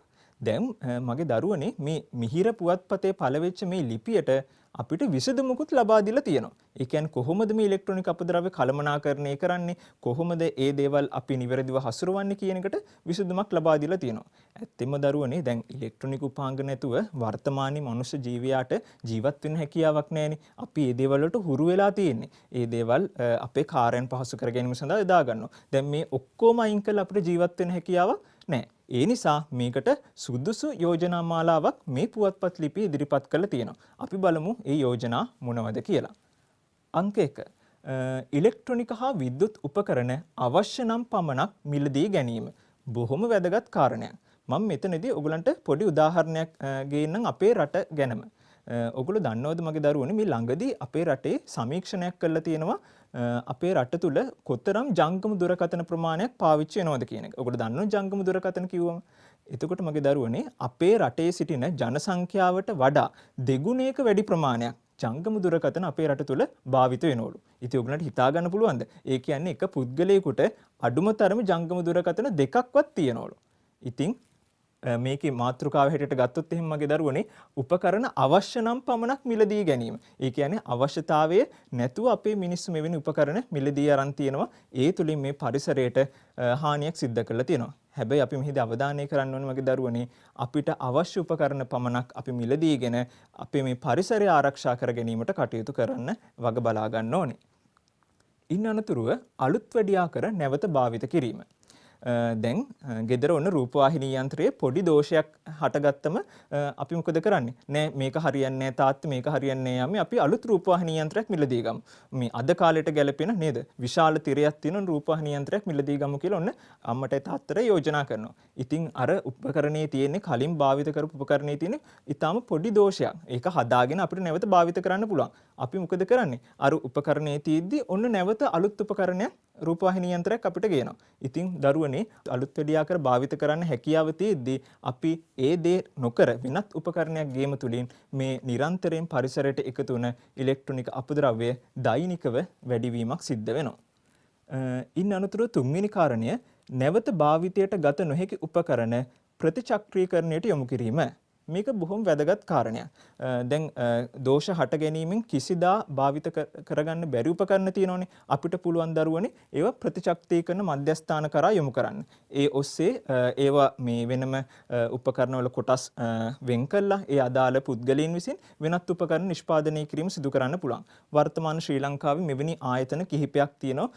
මෙවැනි උපකරණ මිලදී අරගෙන අපින් සාමාන්‍ය ජනතාවගෙන් මිලදී අරගෙන ඒගොල්ලන්ගේ ආයතනය තුල වෙනත් උපකරණ නිෂ්පාදනය කිරීම සිද්ධ කරනවා. ඒක බොහොම වැදගත් යෝජනාවක් දරුවනේ මේ ප්‍රතිචක්‍රීකරණය සඳහා මේ ඉලෙක්ට්‍රොනික උපාංග යොමු කිරීම කියන එක. ඉන් අනතුරුව ඊළඟ කාරණය උපකරණ පරිස්සමෙන් පරිහරණය කිරීම. මෙන්න මේකත් අපි අතරින් සිදු නොවන දෙයක්. ඒ කියන්නේ මේ ඉලෙක්ට්‍රොනික උපාංග කියන්නේ දරුවනේ ඊටාම සියුම් උපකරණයක්. මේක සියුම් ඉලෙක්ට්‍රොනික විද්‍යුත් දේවල් ආශ්‍රිතව නිර්මාණය කරපු දෙයක් නිසා අත්ෙන් වැටීමෙන් පවා නැත්තම් සීරීමකින් පවා මේ උපකරණ වලට හානි සිද්ධ වෙන්න පුළුවන්. ඉතින් අපි මේ උපකරණ බොහොම පරිස්සමෙන් පරිහරණය කරන්න ඕනේ. පරිස්සමෙන් පරිහරණය කරොත් අපිට දීර්ඝ කාලයක් පාවිච්චි කරන්න පුළුවන්, භාවිත කරගන්න පුළුවන්. ඒ කියන්නේ ජංගම දුරකථනයක් වුණත් අඩුම තරමින් ඉතා හොඳින් පරිහරණය කරොත් වසර 6ක් 5ක් වගේ කාලයක් අන්න අපිට තියාගන්න පුළුවන්. හැබැයි වර්තමානයේදී මේ දේවල් හරියට සිද්ධ නොවන නිසා අඩුම තරමේ වසර 5ක කාලයක් තුළ එක පුද්ගලයෙකු ජංගම දුරකථන 4ක් 5ක් මිලදී ගැනීම සිද්ධ වෙනවා. ඉතින් ඒ තුලින්ම මගේ දරුවනේ මේ පරිසරයට මේ අපද්‍රව්‍ය එකතු වීම දෛනිකව වැඩිවීම සිද්ධ වෙනවා. ඉන් අනතුරු අවසාන කාරණය මෙම ද්‍රව්‍ය අනාරක්ෂිත අයුරින් පරිසරයට මුදා නොහැරීම. ඔන්න ඕක මම ඉහතදී සඳහන් කරා. මේ උපකරණ භාවිත කිරීමෙන් පස්සේ ඔන්න සමහර මිනිස්සු කරන්නේ බඩු ටික එකතු කරගෙන ගිහිල්ලා ඔන්න ඇල මාර්ගයකට දානවා. තමන්ගේ ගෙදර තියාගන්න. ඒ ගෙදර තියාගත්තොත් මේක තමන්ට හානියක් වෙනවා කියලා දන්නවනේ. හැබැයි පිට මිනිස්සු ගැන හිතන්නේ නැහැ. ඒ දේවල් අයින් කළා එහා ගෙදර වත්තෙන් හරි නැත්නම් පාරෙන් හරි තියනවා. නැත්නම් මේක විශාල කුණු ගොඩක් වශයෙන් ගොඩ ගහලා පිලිස්සීම කරනවා. ඔන්න ඕකම නිසා තමයි දරුවනේ අර මං ඉහත සඳහන් කරපු ජල මූලාශ්‍ර ඊළඟට මේ අපේ පාංශු අංශු වලට මේ දේවල් එකතු වෙලා අපේ ආහාර දාම් වලට පවා බාධා සිද්ධ වෙලා තියෙන්නේ. අපි මේ දේවල් දරුවනේ නිසි පරිදි කළමනාකරණය කරගන්න ඕනේ. වර්තමානයේ වෙද්දී මේ උපකරණ එකතු කරන විවිධ මධ්‍යස්ථාන තියෙනවා මම අර ඉහත සඳහන් කරා වගේ. එම පුද්ගලයන් ඇතැම් අවස්ථාවල අපේ නිවසට පවා පැමිණ අපිට මුදලක් ගෙවලා මේ උපකරණ මිලදී ගන්නවා. ඉතින් ඒ වගේ ආයතන ඔන්න අපිට වැඩි දියුණු කරන්න පුළුවන්. මේ පුවත්පත් ලිපිය ඔන්න අපිට යෝජනාවක් ඉදිරිපත් කරලා දීලා තිනවා. රැකියා අවස්ථාවත් ඇති වෙනවා මගේ දරුවනේ. රැකියාවත් බිහි වෙනවා. පිරිසකට මේ යෝජනාව ඉදිරිපත් කළා මේ ඉලෙක්ට්‍රොනික උපාංග නිවසින් නිවස බැහැර කරන දේවල් මිලදී අරගෙන ඒගොල්ලන්ට පුළුවන් අර මං ඉහත සඳහන් කරපු ප්‍රතිචක්‍රීකරණ වැඩසටහනකට යොමු කළා ඒ දේවල් වලින් හොඳ ආර්ථික වාසි ලබා ගන්නත් පුළුවන්. බලන්න මගේ දරුවනේ මේ පුවත්පත් ලිපියේ අවසානයේදී අපිට මේ ගැටලුවෙන් ඉවත් වීමට නැත්නම් අනාගතයේ මේ ඉලෙක්ට්‍රොනික අපද්‍රව්‍ය වලින් අපිට හානියක් සිදු නොවීමට හොඳ උපදෙස් මාලාවක් ලබා දීලා තියෙනවා. අපි ඊළඟට අවධානය යොමු කරමු පෙළ පොතේ සඳහන් පුවත්පත් ලිපියේ ලක්ෂණ. මේ අපි සාකච්ඡා කරපු මේ අපි ඉගෙන ගත්ත මේ ලිපියේ මොන වගේ ලක්ෂණ වලින් සමන්විත වෙලා තියෙනවද කියලා අපි බලමු. පළවෙනි එක කාලීන වැදගත්කමක් ඇති කරුණක් පිළිබඳ දැනුවත් කිරීම. මං කිව්ව දරුවනේ මේක කාලීන නෙමෙයි සර්වකාලීනයි කියලා. මේ ගැටලුව සෑම කාලයකටම බලපානවා කියලා. ඉතින් දරුවනේ මේ අපි අද සාකච්ඡා කරපු මේ පුවත්පත් ලිපිය අපිට ඒ වගේ කාලීන ගැටලුවක් සම්බන්ධයෙන් තොරතුරු ලබා දීලා තියෙන්නේ. නැත්නම් මේ ඉලෙක්ට්‍රොනික අපද්‍රව්‍ය බැහැර කිරීම සම්බන්ධයෙන්. ඒ තුලින් මිනිස්යාට සිදුවන හානි සම්බන්ධයෙන් තමයි අපිට තොරතුරු ලබා දීලා තියෙන්නේ. ඒ නිසා අපිට මේ පිළිබඳ ඉගෙනීම වැදගත් වෙනවා. ඒක හොඳ ලක්ෂණයක් මේ පුවත්පත් ලිපියේ. දෙවෙනි කාරණය ලිපියේ අරමුණු පැහැදිලි වනසේ සුදුසු මාතෘකාවක් යෙදීම. ලිපියේ ප්‍රධාන මාතෘකාව ඒ අරමුණු පැහැදිලි වෙනසේ දරුවනි යොදාගෙන තියෙනවා. ඉලෙක්ට්‍රොනික උපකරණ වලින් මනුෂ්‍ය දිවියට සිදුවන හානි ඉන් අනතුරුව ඒ වෙන බලපෑම් පිළිබඳ මේක පැහැදිලි කරලා තියෙනවා. ඉන් අනතුරුව මුලින්ම මාතෘකාව පිළිබඳ හැඳින්වීම. හරියට රචනයක් වගේ පැහැදිලිව නිවැරදි සැකිල්ලක් අනුව නිර්මාණය කරලා තියෙනවා දරුවනි මේ පුවත්පත් ලිපිය. අපිට හොඳින් කරුණු අවධානය කරගන්න පුළුවන්. මගේ ආදරණීය දූල පුතාලට කියවනකොට එහෙම මේ මාතෘකාවට ගැළපෙන කරුණු පමණයි මාතෘකාව තුළ අන්තර්ගත වෙලා තියෙන්නේ. ඒ නිසා අපිට මේ කරුණු හොඳින් කියවලා අපේ අධ්‍යයනය සඳහා යොදා ගන්න පුළුවන්. අපිට හොඳ ඉගෙනුම් මාධ්‍යයක් වශයෙන් යොදා ගැනීමේ හැකියාවක් තියෙනවා. ඉන් අනතුරුව අතුරු මාතෘකා යටතේ කරුණු ගොනු කිරීම. අපි අර කතා කරේ මිනිස් දිවියට වන හානි ඊළඟට මේ දේ කළමනාකරණය කරගත යුතු ආකාරය ඒ අතුරු මාතෘකා. ඒ අතුරු මාතෘකාවල අපිට කරුණු දක්වලා තියෙනවා යෝජනා ඉන් අනතුරුව චෝදනා අපි මොනවද කරලා තියෙන්නේ පරිසරයට සිදුවන හානි මේ පිළිබඳව දක්වලා තියෙනවා. අපිට ඒ කරුණු එකින් එක හොඳට ඉගෙන ගැනීමේ අවස්ථාවක් තියෙනවා. පැහැදිලිව මේ පුවත්පත් ලිපියේ දක්වලා තියෙනවා. ඉන් අනතුරුව අවසානයේ කතුවරයාගේ යෝජනා ඉදිරිපත් කිරීම. අපි සාකච්ඡා කරේ දරුවනේ මේ වගේ යෝජනා ඉදිරිපත් කරලා තියෙනවා කියලා. අන්න ඒක වැදගත් වෙනවා. ඒක පුවත්පත් ලිපියක වැදගත්ම කාරණයක්. ඒ කියන්නේ අවසානයේදී අපි ඒ ගැටලුවට යෝජනා ඉදිරිපත් කරන්න ඕනේ. ගැටලුව පිළිබඳ චෝදනා විතරක් දීලා හරියන්නේ නැහැ. අපි මොනවද අනාගතයේදී කරන්න ඕනේ කියලා අවසාන යෝජනාවේදී ඉදිරිපත් කරන්න ඕනේ. ඒක කතුවරයාගේ වගකීම. ඉන් අනතුරුව ගැළපෙන බස් වහරක් භාවිත කිරීම. සුදුසු බස් වහරක් ළමා පුවත්පතක්නේ මිහිර පුවත්පතේ පළවූ ලිපියක්. ඒ නිසා ළමයින්ට උචිත බස් වහරක් භාවිත කිරීමෙන් කතුවරයා මේ කතාව මනා ලෙස නිර්මාණය කරලා තියෙනවා. හොඳ ගලා යාමක් සහිතව නිර්මාණය කරලා තියෙනවා. කරුණු මුල සිට අගට අපිට හොඳින් පැහැදිලි වෙනවා. මගේ දරුවනේ මේ පෙළ පොතේ සඳහන් වෙන පුවත්පත් ලිපියක් පිළිබඳවනේ අපි බලමු මේ පුවත්පත් ලිපි සම්බන්ධව මොන වගේ කරුණු කාරණා අපිට ඉගෙන ගන්න තියෙනවද කියලා. පුවත්පත් ලිපි. පුවත්පත් මගින් අපට විවිධ තොරතුරු දැනුම විනෝදාස්වාදය ලබා දෙයි. විවිධ තොරතුරු ලබා දෙනවා, දැනුම ලබා දෙනවා, විනෝදාස්වාදය ලබා දෙනවා. ඒ කියන්නේ දරුවනේ විවිධ තොරතුරු යටතේ කාලීන තොරතුරු, පාරිසරික තොරතුරු මේ වගේ තොරතුරු අපිට මේ ඔස්සේ ලබා දීම සිද්ධ වෙනවා. ඉන් අනතුරු දැනුම ලෝකේ නව තාක්ෂණික සොයා ගැනීම විද්‍යාත්මක සොයා ගැනීම ඉතිහාසයේ සිද්ධ වෙච්ච දේ සිදුවීම් ඒ තුලින් අපිට දැනුම ලබා ගන්න පුළුවන්. භාෂාව ආශ්‍රිත තොරතුරු මේ වගේ දැනුම අපිට මේ පුවත්පත් මගින් ලබා ගැනීමේ හැකියාවක් තියෙනවා. ඉන් අනතුරුව විනෝදාස්වාදය ලබා දෙයි. අපිට විවිධ විනෝදාංශ පිළිබඳ උපදෙස් ලබා දීලා තියෙනවා. මුද්දර එකතු කිරීම, විවිධ නවකතා, කෙටිකතා පොත් කියවීම, ඉන් අනතුරු තවත් අපේ අධ්‍යාපනික දියුණුව වැඩි කරන විවිධ විනෝදාංශ මේ පුවත්පත් ලිපි වල ඇතුළත් කරලා තියෙනවා. ප්‍රහේලිකා වගේ දේවල් නේද දරුවනේ? ඔයගොල්ලෝ කියවලා තියෙනවා. ඒ නිසා මගේ දරුවනේ මේ පුවත්පත් ලිපි ඇත්තම ගත්තොත් විවිධ තේමාවන් ඔස්සේ විහිදලා තියෙනවා. මේ මම සඳහන් කරපු විවිධ තොරතුරු, දැනුම, විනෝදාස්වාදයේ වගේ අංශ කෙරෙහි වැඩි අවධානයක් යොමු කළා අද වෙන විට පුවත්පත් ලිපි පළවීම සිද්ධ වෙනවා. ඉන් අනතුරුව විවිධ මට්ටම් වල පාඨකයන් ඉලක්ක කරගනිමින් පුවත්පත් පළ කෙරේ. පාඨකයන් මම ඉහතදී සඳහන් කර අර නිපුණතාව පිළිබඳ කතා කිරීමේ දරුවනේ පාඨකයා කියලා කියන්නේ අපි ලියන දේ කියවන පුද්ගලයාට අපි කියනවා පාඨකයා කියලා. ඉතින් දරුවනේ මේ ලංකාවේ විතරක් නෙවෙයි ලෝකේ පළවෙන සෑම පුවත්පතක්ම විවිධ පාඨකයන් ඉලක්ක කරගෙන රචනා වෙලා නැත්තම් පළ වෙලා තියෙනවා. උදාහරණයක් වශයෙන් දැන් අපි අද සාකච්ඡා කරපු මිහිර පුවත්පත ළමා පාඨක පිරිස ඉලක්ක කරගෙන රචනා වෙලා තියෙනවා. ඒ වගේම තරුණයන් ඉලක්ක කරගෙනත් රචනා වෙච්ච පුවත්පත් ඕනෑ තරම් අපේ සමාජයට එක ගන්න පුළුවන්. වැඩිහිටි පරපුර ඉන් අනතුරුව පොදු හැමෝටම ඒ කියන්නේ ළමා, තරුණ, මහලු මේ හැමෝටම එකතු වෙලා රස විඳින්න පුළුවන්, දැනුම ලබා ගන්න පුළුවන් පුවත්පත් වර්තමානයේදී අපේ රටේ විතරක් නෙමෙයි ලෝකේ පවා පළවීම සිද්ධ වෙනවා. ඒ නිසා දරුවනේ මම මේ අවසානයේදී දක්වලා තියෙනවා ළමා, තරුණ, සාමාන්‍ය පොදු පාඨකයන් වශයෙන් වර්තමානයේදී පුවත්පත් ලිපි පළවීම සිද්ධ වෙනවා කියලා. ඔයගලන්ට මේ රූප සටහනින් දැක ගන්න පුළුවන් ඔන්න ළමයින් සඳහා ඉදිරිපත් වෙච්ච පුවත්පත් ලිපි අපේ ලංකාව තුල පළවෙන. ඔයගොල්ලෝ බොහොම පොඩි වයසේ ඉඳන් කියවලා තියෙනවා, රස වින්දනය කරලා තියෙනවා, මේ ඔස්සේ දැනුම ලබාගෙන තියෙනවා. බොහොම ජනප්‍රිය පුවත්පත් කිහිපයක් මම ඔයගලන්ට ඉදිරිපත් කරලා තියෙනවා. ඊළඟට සාමාන්‍ය පොදු පාඨකයා තරුණ පිරිස අතර ජනප්‍රියතාවයට ලක් වෙලා තියෙන පුවත්පත්. මේවා ඔස්සේ අපිට මම අර ඉහත සඳහන් කරපු දැනුම, විනෝදාස්වාදයේ වගේ තොරතුරු ලබා ගන්න පුළුවන්. අපි බලමු දරුවනේ පුවත්පත් ලිපි ලිවීමේදී සැලකිලිමත් විය යුතු කරුණු මොන වගේද කියලා. මොන වගේ කරුණු කෙරෙහිද අපි වඩාත් අවධානය යොමු කරන්න ඕනේ කියන එක. පළවෙනි එක ලිපිය කුමන පාඨක පිරිසක් සඳහාද යන වග. මම අර ඉහත සඳහන් කරේ මේක ළමා තරුණ වැඩිහිටි කියන මේ පාඨක පිරිස ඉලක්ක කරගෙන අපි රචනා කරන්න ඕනේ. ඒක රචකයාගේ අරමුණ. ඒ කියන්නේ ලිපිය ලියන පුද්ගලයාගේ අරමුණ වෙන්න ඕනේ. මම මේ ලිපිය ලියන්නේ කා සඳහාද කවුරු ඉලක්ක කරගෙනද ලියන්නේ මොන වගේ භාෂාවක්ද භාවිත කරන්න ඕනේ කියන එක.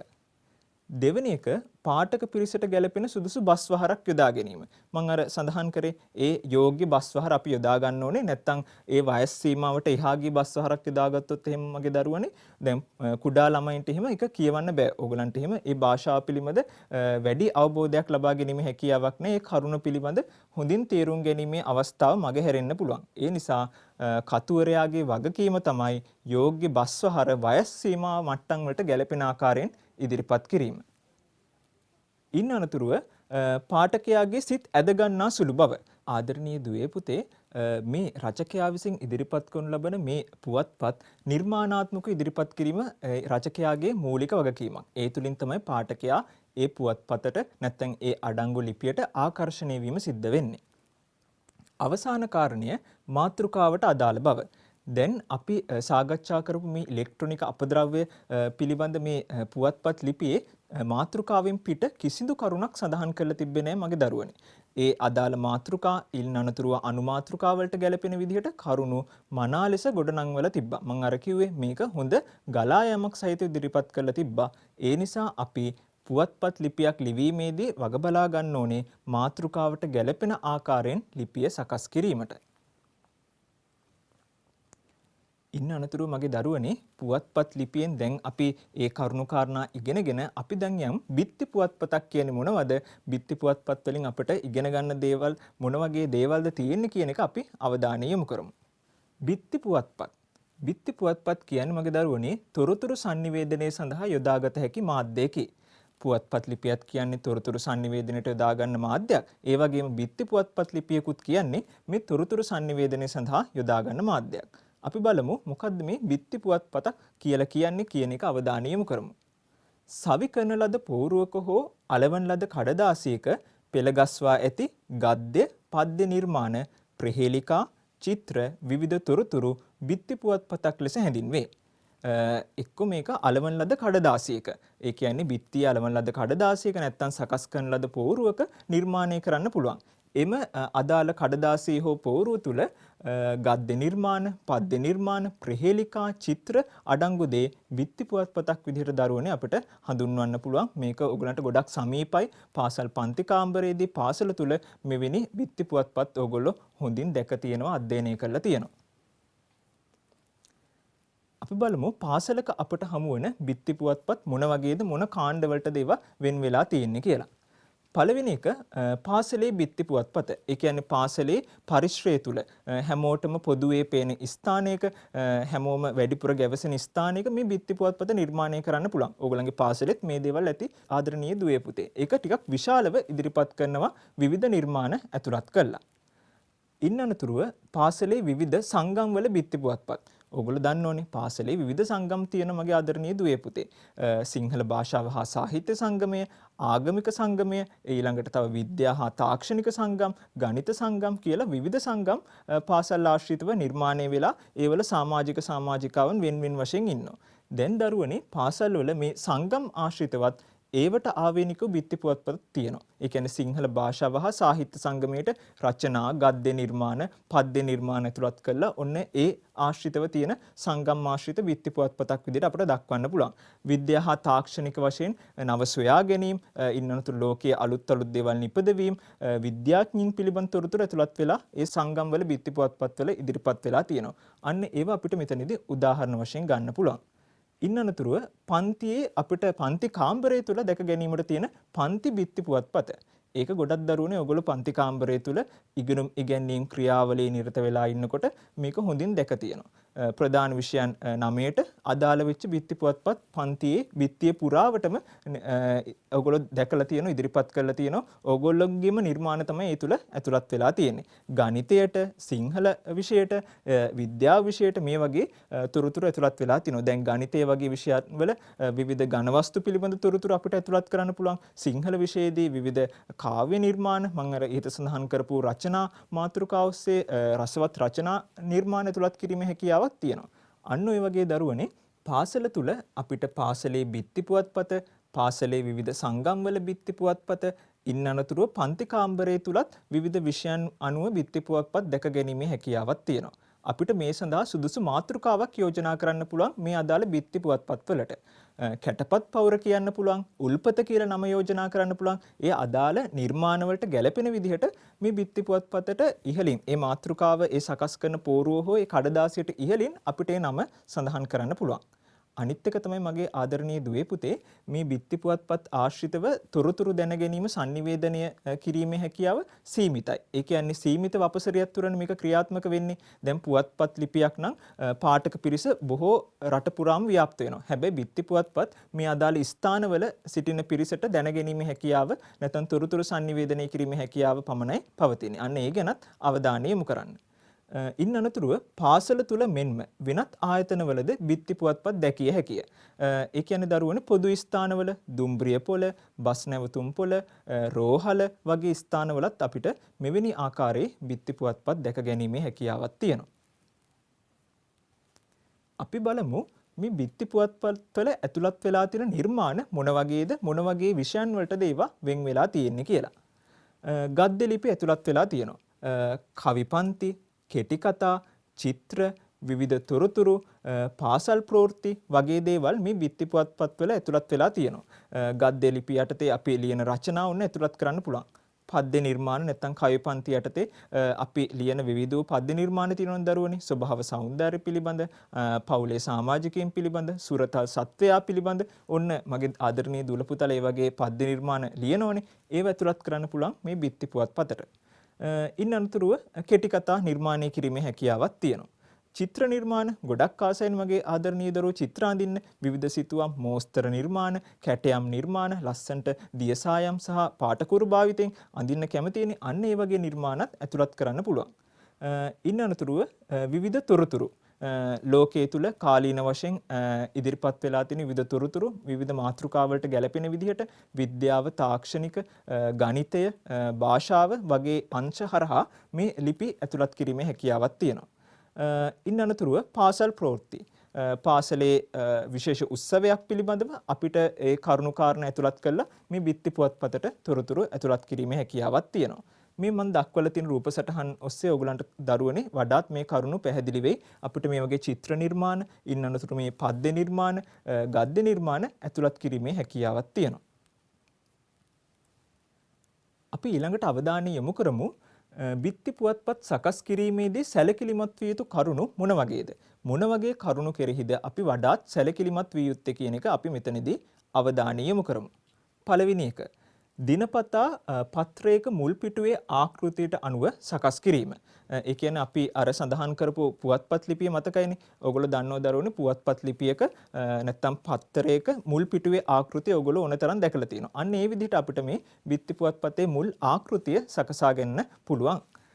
ඊළඟට ඉහළින්ම බිත්ති පුවත්පතේ නම හා පළ කරන්නා කවුරුද? දිනය ආදී තොරතුරු ඇතුළත් කිරීමේ හැකියාව තියෙනවා.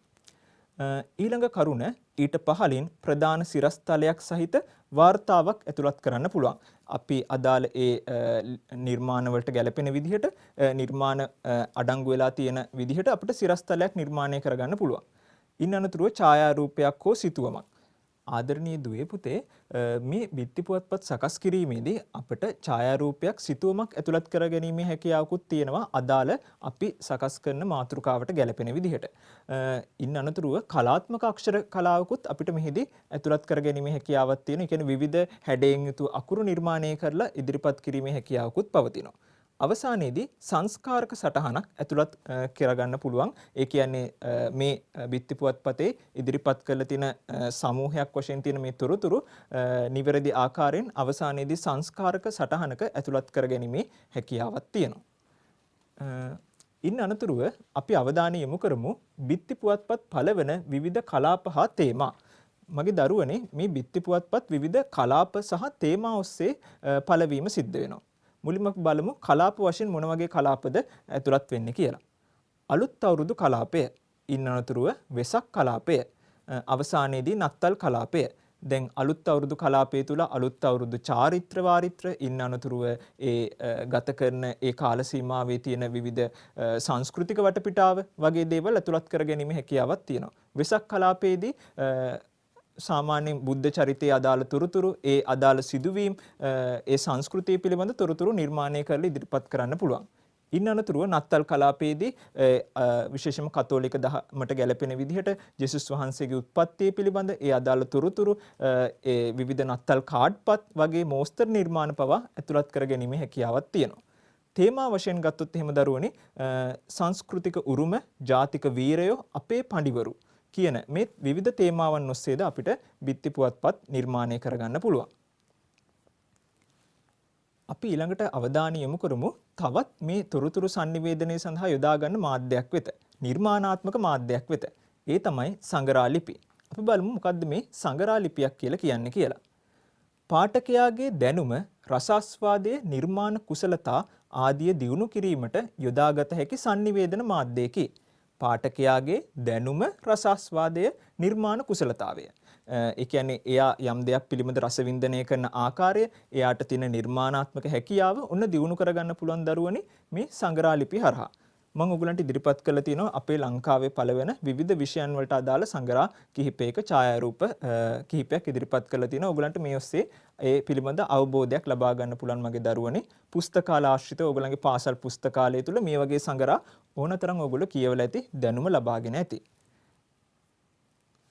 අපි බලමු සංගරා ලිපියක ලක්ෂණ මොන වගේද? අපි දැන් කතා කරන්නේ බිත්ති පුවත්පතක ලක්ෂණ, ඊළඟට පුවත්පත් ලිපියක ලක්ෂණ. දැන් අපි කතා කරමු සංගරා ලිපියක ලක්ෂණ මොන වගේ කරුණුද මේක ඇතුළත් වෙලා තියෙන්නේ කියලා. මුලින්ම පන්ති වශයෙන්, විෂය වශයෙන්, සංගම් වශයෙන් හෝ විද්‍යාලීය මට්ටමින් සංගරා පළ කරන්න හැකියාවක් තියෙනවා. ඒ කියන්නේ පන්ති කාමරේ පන්ති මට්ටමින් ඔන්න සංගරාවක් නිර්මාණය කරලා පළ කිරීමේ හැකියාවක් තියෙනවා. විෂය වශයෙන් ගත්තොත් එහෙම සිංහල භාෂාව හා සාහිත්‍ය, විද්‍යාව හා තාක්ෂණය, ගණිතය, නාට්‍ය හා රංග කලාව මේ වගේ විෂය මට්ටමින් සංගරා පළ කිරීමේ හැකියාවක් තියෙනවා. සංගම් වශයෙන් මම අර ඉහත සඳහන් කරපු පාසලේ සංගම් හෝ නැත්නම් සමාජය තුල නිර්මාණය කරලා තියෙන වෙනත් සංගම් ආශ්‍රිතව මේ සංගරා ලිපි පළ කිරීමේ හැකියාවක් තියෙනවා. ඉන් අනතුරුව විද්‍යාලීය මට්ටමින් සංගරා පළ කළ හැකිය. ඒ කියන්නේ විද්‍යාලීය ප්‍රධාන උත්සවයක්, වාර්ෂික සංවත්සර උත්සවය, අන්න ඒ වගේ තොරතුරු ආශ්‍රයෙන් අපිට විද්‍යාලයේ නම පළ කළා, ඒ තොරතුරු ඇතුළත් කළා අපිට මේ සංගරා පළ කිරීමේ හැකියාවක් තියෙනවා. ඉන් අනතුරුව දරුවනේ දැන් බිත්ති පුවත්පතක නම් සාමාන්‍යයෙන් සෑම දිනකම අපිට නිර්මාණ ඇතුළත් කළා ඉදිරිපත් කිරීමේ හැකියාවක් තියෙනවා. හැබැයි සංගරාවක එහෙම ඉදිරිපත් කිරීමේ හැකියාවක් නැහැ. සංගරා ලිපියක් සාමාන්‍යයෙන් මගේ දරුවනේ සතිපතා, මාසපතා හෝ ත්‍රිමාසික වශයෙන් තමයි ඉදිරිපත් වීම සිද්ධ වෙන්නේ. ඒ කියන්නේ දැන් ගත්තොත් එහෙම සතියක් ආශ්‍රිතව නිර්මාණය වුණ සංගරාවක් තියෙනවා. ඉන් අනතුරු මාස 3ක් මාසපතා ඉදිරිපත් වෙන සංගරා තියෙනවා. ඒ නිසා අර බිත්ති පුවත්පත් වලට වඩා මගේ දරුවනේ සංගරා එතනදී විශේෂ ස්ථානයක් ගන්නවා. විවිධ කාල සීමාන් අනුව සංගරා ලිපි පළවීම සිද්ධ වෙනවා. ඉන් අනතුරු අවසාන කාරණේ වශයෙන් බිත්ති පුවත්පතකට මෙන්ම සංගරාවකටද විවිධ නිර්මාණ විචිත්‍රාංග ඉදිරිපත් කළ හැකිය. විවිධ නිර්මාණ ඇතුළත් කරන්න පුළුවන්. අපි බලමු ඒ මොන වගේ නිර්මාණද මොන විෂය කරුණු ඔස්සේද අපිට ඉදිරිපත් කරන්න පුළුවන් හැකියාවක් තියෙන්නේ කියලා. මෙන්න මේ මාතෘකාව ඔස්සේ අපිට විවිධ නිර්මාණ අපිට සංගරා ලිපියක පළ කරන්න පුළුවන්.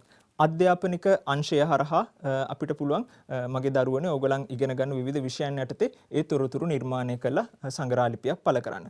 භාෂා මේ වශයෙන් ගත්තොත් එimhe සිංහල භාෂාව විතරක් නෙමෙයි ලෝකේ විවිධ භාෂාවන් ආශ්‍රිතව අපිට සංගරා ලිපි පළ කරලා සංගරාවක් එළි දැක්වීමේ හැකියාවක් තියෙනවා. විද්‍යාත්මක හා තාක්ෂණික වශයෙන් නව සොයා ගැනීම මම ඉහත සඳහන් කරපු වගේ විවිධ විද්‍යාඥයින් පිළිබඳ තොරතුරු වගේ දේවල් ඉදිරිපත් කරන්න පුළුවන්. ක්‍රීඩාව ගත්තොත් එහෙම ක්‍රීඩා ආශ්‍රිතවත් ඒ වගේ තොරතුරු සඳහන් කරන්න පුළුවන්. පරිසරය, ඉන් අනතුරුව කලාව මේ මාධ්‍යයන් ඔස්සේද සංගරා ලිපි පළ කිරීම විවිධ ශේෂ්ත්‍රයන් වශයෙන් අපිට හඳුන්වන්න පුළුවන්. ආදරණීය දුවේ පුතේ, අපි ඊළඟට අවධානය යොමු කරන්නේ පද බෙදීම පිළිබඳ තියෙන ව්‍යාකරණ රීති පිළිබඳ තියෙන මේ පාඩමේ ඉතුරු කොටසට. මගේ ආදරණීය දරුවනේ, අපි මේ සිංහල භාෂාවේ නිවැරදිව පද බෙදීම භාවිත කරේ නැත්නම් අපි නිර්මාණය කරන නැත්නම් ඉදිරිපත් කරන වාක්‍යයේ අදහස විකෘති වෙන්න පුළුවන්. අපි ඒ පිළිබඳ උදාහරණ සහිතව පැහැදිලි කරගමු. වැරදියට පද බෙදලා තියෙන අවස්ථාවක් විදිහට බෙනේ කණේ කියන එක අපිට දක්වන්න පුළුවන්. ඒක නිවැරදි කර විට බෙනේක ණයෙක් වශයෙන් නිවැරදි පද බෙදීම නිර්මාණය වෙලා තියෙනවා. එතකොට අර අර්ථය විකෘති වීමක් පළවෙනි පද බෙදීමේ කියන්නේ වැරදියට පද බෙදීම සිදු වෙලා තියෙන අවස්ථාවේදී සිදු වෙලා තියෙනවා. ඉන් අනතුරුව ඔහුද කුණු කකුල පෙරට තබා ඒක වැරදි විදියට පද බෙදුණු අවස්ථාවක්. ඉන් අනතුරුව නිවැරදිව පද බෙදුව විට ඔහු දකුණු කකුල පෙරට තබා කියලා අපිට ඉදිරිපත් කරන්න පුළුවන්. ඒ නිසා මගේ ආදරණීය දුවේ පුතේ පද බෙදීම නිවැරදිව සිදු කළ විට අපිට නිවැරදි අදහස ලබා ගැනීමේ හැකියාවක් තියෙනවා. ආදරණීය දුවේ පුතේ අපි ඊළඟට අවධානය යොමු කරමු සිංහල භාෂාවේ පද බෙදීමට සම්බන්ධ තියෙන රීති කෙරෙහි. පළවෙනි එක තමයි මගේ ආදරණීය දුවේ පුතේ පහත දැක්වෙන ප්‍රත්‍ය වචනයට එක්කොට ලිවිය යුතුය. අපි බලමුකේ උදාහරණ කෙරෙහි පඳුරු වලින් සතුන්ගේ විල්වල වනයේහි අඩිපාරවල් කුළු මීමුන්ගේ කියන මේ වචනවල මේ වලින් ගේ වල හි වල් ගෙන් වගේ ප්‍රත්‍ය මේවා පදයකට සම්බන්ධ කරලා ලියන්න ඕනේ නිවැරදිව පද බෙදීමේ රීතිය යටතේ මුලින්ම අපි සාකච්ඡා කරන්නේ අන්න ඒකයි. ඉන් අනතුරුව දරුවනේ උපසර්ග වචනයට එක්කොට ලිවිය යුතුය. උපසර්ග පද බෙදීමේදී සෑම විටම වචනයකට සම්බන්ධ කරලා එකට ලිවිය යුතුයි. මේ උදාහරණ වෙත අවධානය යොමු කරන්නකම ආදරණීය දුවේ පුතේ. මව්බිමේ උපන් මාගේ දරුවනි පරසිරිතට ගැති නොවව්. අවගුණයට දොර වසව්. දුසිරිත් දුරු කරව්. සුසිරිත් වඩව්. ජාතියේ අභිමානය සුරකිව්. නිවහල් දේශයක් ගොඩ නගව්.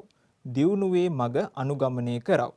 මේක ඔයගොල්ලන්ගේ පෙළ පොතේ සඳහන් වෙන උදාහරණයක් ආශ්‍රයෙන් තමයි මම දරුවනේ උපුටාගෙන තියෙන්නේ. මේ මම රතු පාට වර්ණයෙන් දක්වලා තියෙන්නේ උපසර්ග පද සෑම විටම පදයකට එක්කොට ලිවිය යුත්තේ පද බෙදීමේ රීතිය යටතේ.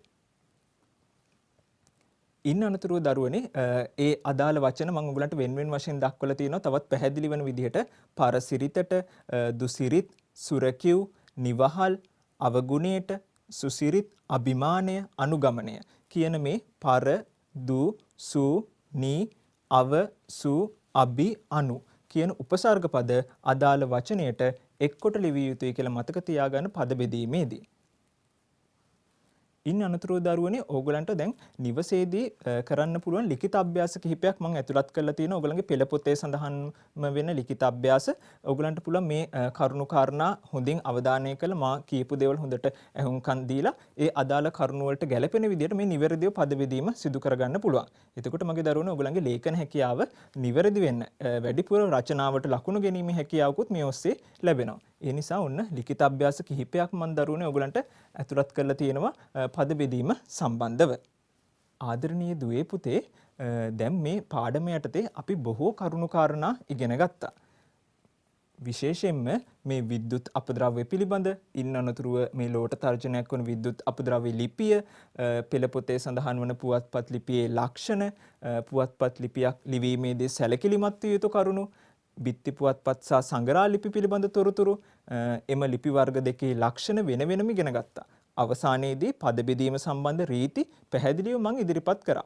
එහෙනම් මගේ ආදරණීය දුවේ පුතේ මේ පද බෙදීම සම්බන්ධ රීති ඒ අභ්‍යාස පෙළ පොතේ සඳහන් ඒ ලිඛිත අභ්‍යාස ඕගලන්ගේ සිංහල සටහන් පොතේ ලියා ගන්න. ඒක ඕගලන්ට ගොඩක් වැදගත් වෙයි මේ පාඩමට සම්බන්ධ මේ අභ්‍යාස සිදු කිරීමෙන්. එහෙනම් මගේ ආදරණීය දුවේ පුතේ මේ පාඩම යටතේ අපි මෙවැනි බොහෝ කරුණු කාරණා ඉගෙන ගත්තා. මේ වගේම තවත් වැදගත් ඒ වගේම ඕගලන්ටගේ දැනුම තවදුරටත් වර්ධනය වන ගුරු ගෙදර පාඩමකින් මම හමු වීමේ බලාපොරොත්තුවෙන් අදට මම ඕගලන්ගෙන් සමුගන්නවා. එතෙක් ඔබට සුබ දවසක්. ආයුබෝවන්.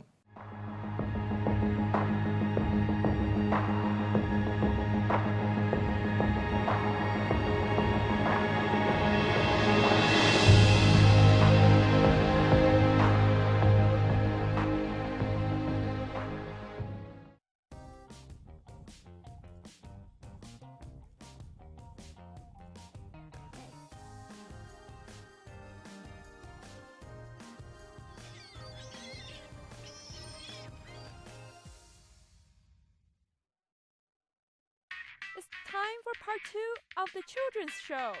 It's time. It's time. I can't wait. Shh! I can't hear it. Last time on the time-traveling treehouse, Anna was lost. Really lost. She wants to learn about baseball, but her computer Mendy sent her to many wrong places. Mindy, help me. I am in the ocean with a shark. I will try one more time, Anna. Please try harder, Mindy.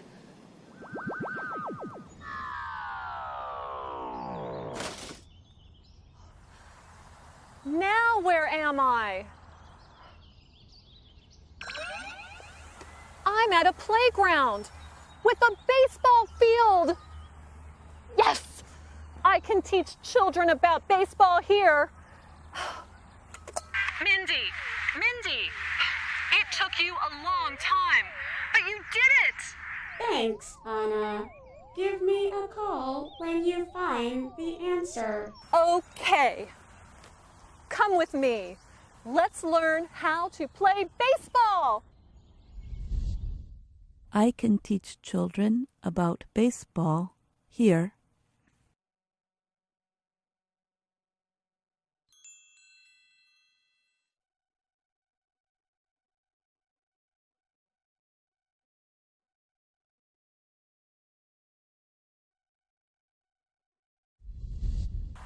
This is a baseball field.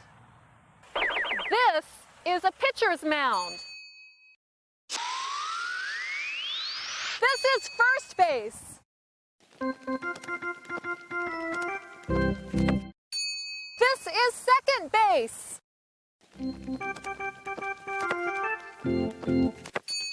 This is third base. This is home plate.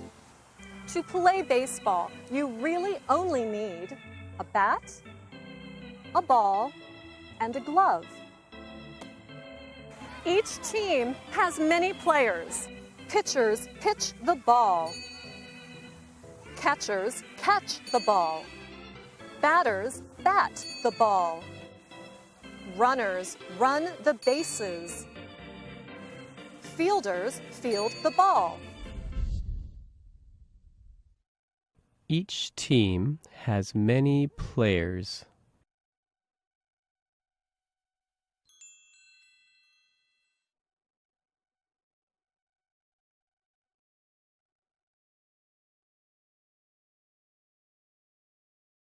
First, the pitcher pitches the ball to the batter.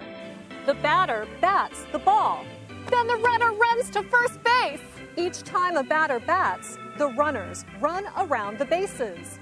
Each time a runner runs across home plate, they score a run. There are 9 innings in a game. The team with the most runs at the end of 9 innings wins the game. Mindy, we found the answer.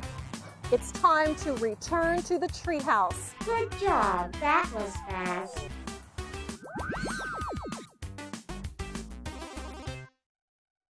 The end. Good job, Anna.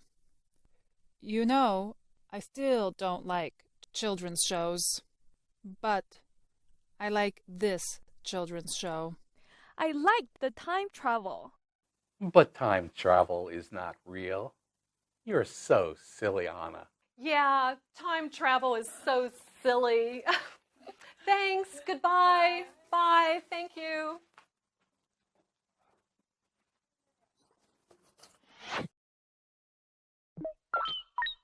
Hello, Mindy, are you there? Hello, Anna.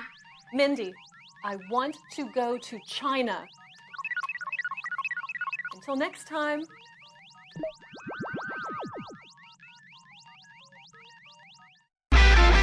Gurutalawa අපස උසස් පෙළ 2021 පුනරීක්ෂණ පාඩම් මාලාව සංයුක්ත ගණිතය දුෂ්යන්ත් මහබදුගේ හසිත මදුශංක ප්‍රනාන්දු සඳුදා සවස 2 සිට 3 දක්වා භෞතික විද්‍යාව නයනජිත් රත්නායක තරිඳු විතානගේ සඳුදා සවස 3 සිට 4 දක්වා ජීව විද්‍යාව දේවින්ද විජේකෝන් අඟහරුවාදා සවස 2 සිට 3 දක්වා රසායන විද්‍යාව මිගින්ද රත්නායක චමල් ඉද්දගොඩගේ අඟහරුවාදා සවස 3 සිට 4 දක්වා තොරතුරු තාක්ෂණය ප්‍රබුද්ධ ශ්‍රීමාල් බදාදා සවස 2 සිට 3 දක්වා ගිණුම්කරණය ආචාර්ය ගුණපාල් රත්නසේකර ආචාර්ය මංජුල රණසිංහ බදාදා සවස් 3 සිට 4 දක්වා.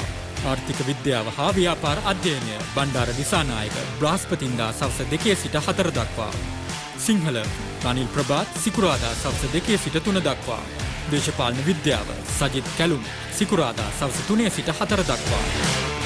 ගුරුතලාව ඇසිදිසි සිත්සල සැප්තැම්බර් 23 සිට සතියේ දිනවල සවස් 2 සිට ජාතික රූපවාහිනියෙන්.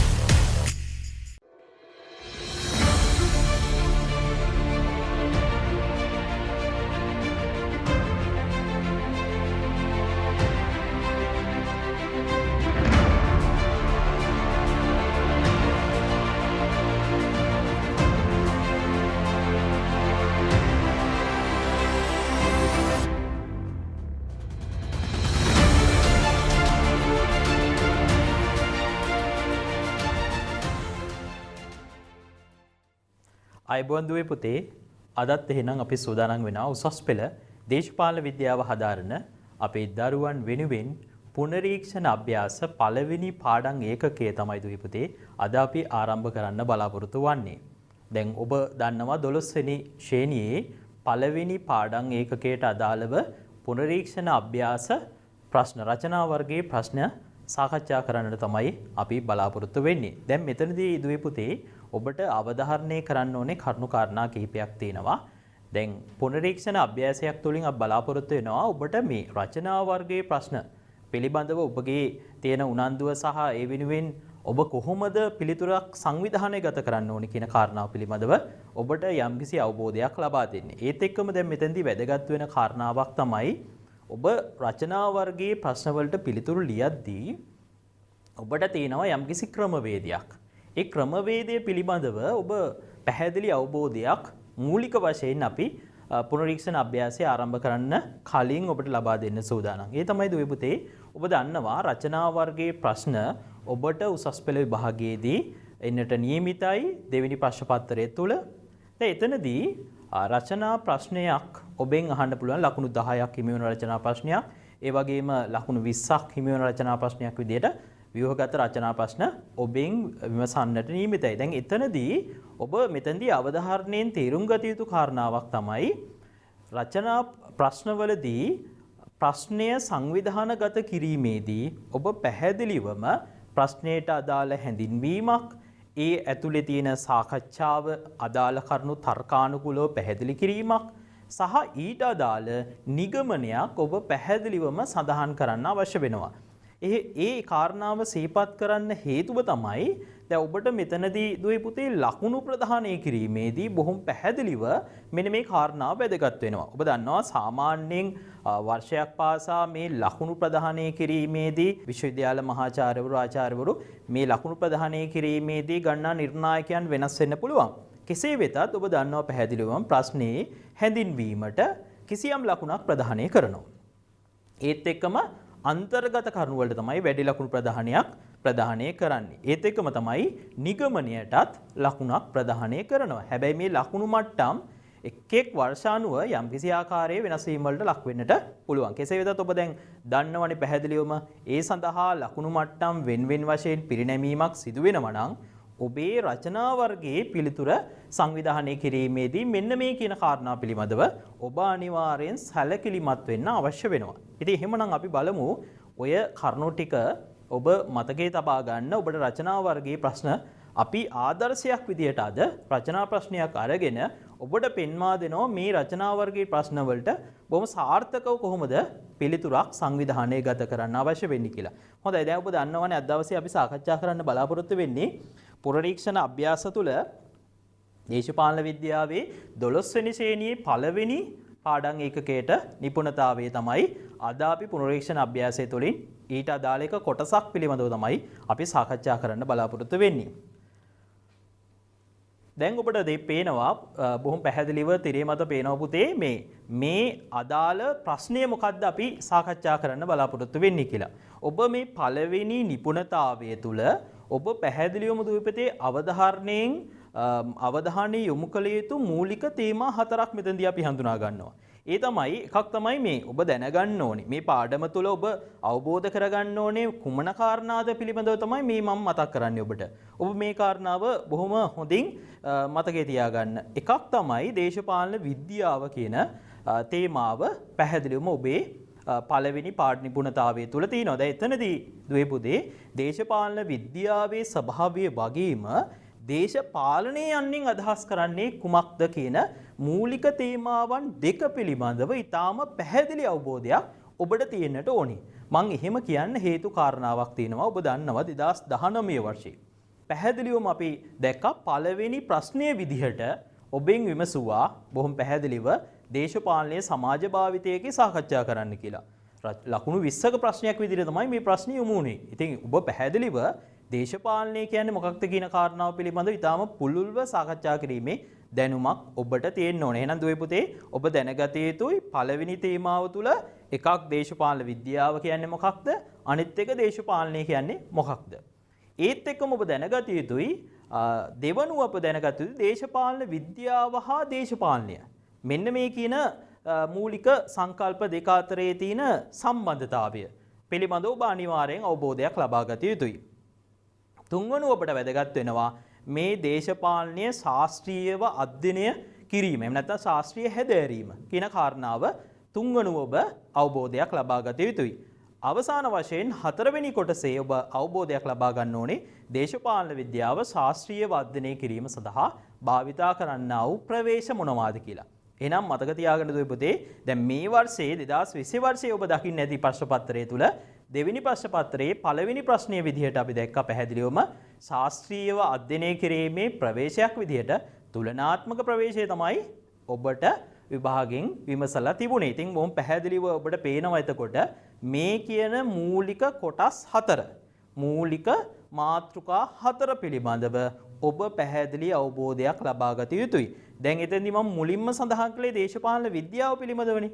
දේශපාලන විද්‍යාව කියන මාතෘකාව පිළිබඳව සාකච්ඡා කරනකොට ඔබ අනිවාර්යෙන් දැනගත යුතුයි දේශපාලන විද්‍යාව කියන්නේ මොකක්ද වගේම ඒ වගේම දැනගත යුතුයි මොකද්ද?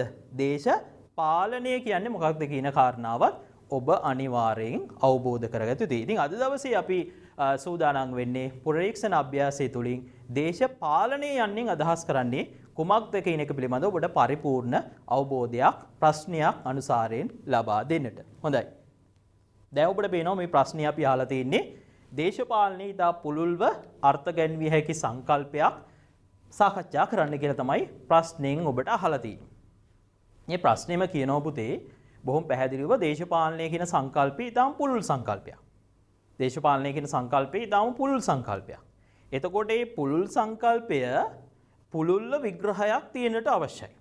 දේශපාලනය කියන සංකල්පය පුළුල්ව අර්ථකථනය කරන්න පුළුවන් නම් ඒ අර්ථකථන ඊටාම පැහැදිලිව පුළුල්ව විග්‍රහ වෙන්න අවශ්‍යයි. එහෙනම් මතක තියාගන්න මෙවැනි ප්‍රශ්නයක් මම මේ පරිපූර්ණ වශයෙන් ප්‍රශ්නයක් තමයි මෙතන අදාළ කරගෙන තියෙන්නේ. ඔබට විභාගයේදී සමහර විට මේකෙන් එක කොටසක් එන්නට පුළුවන්.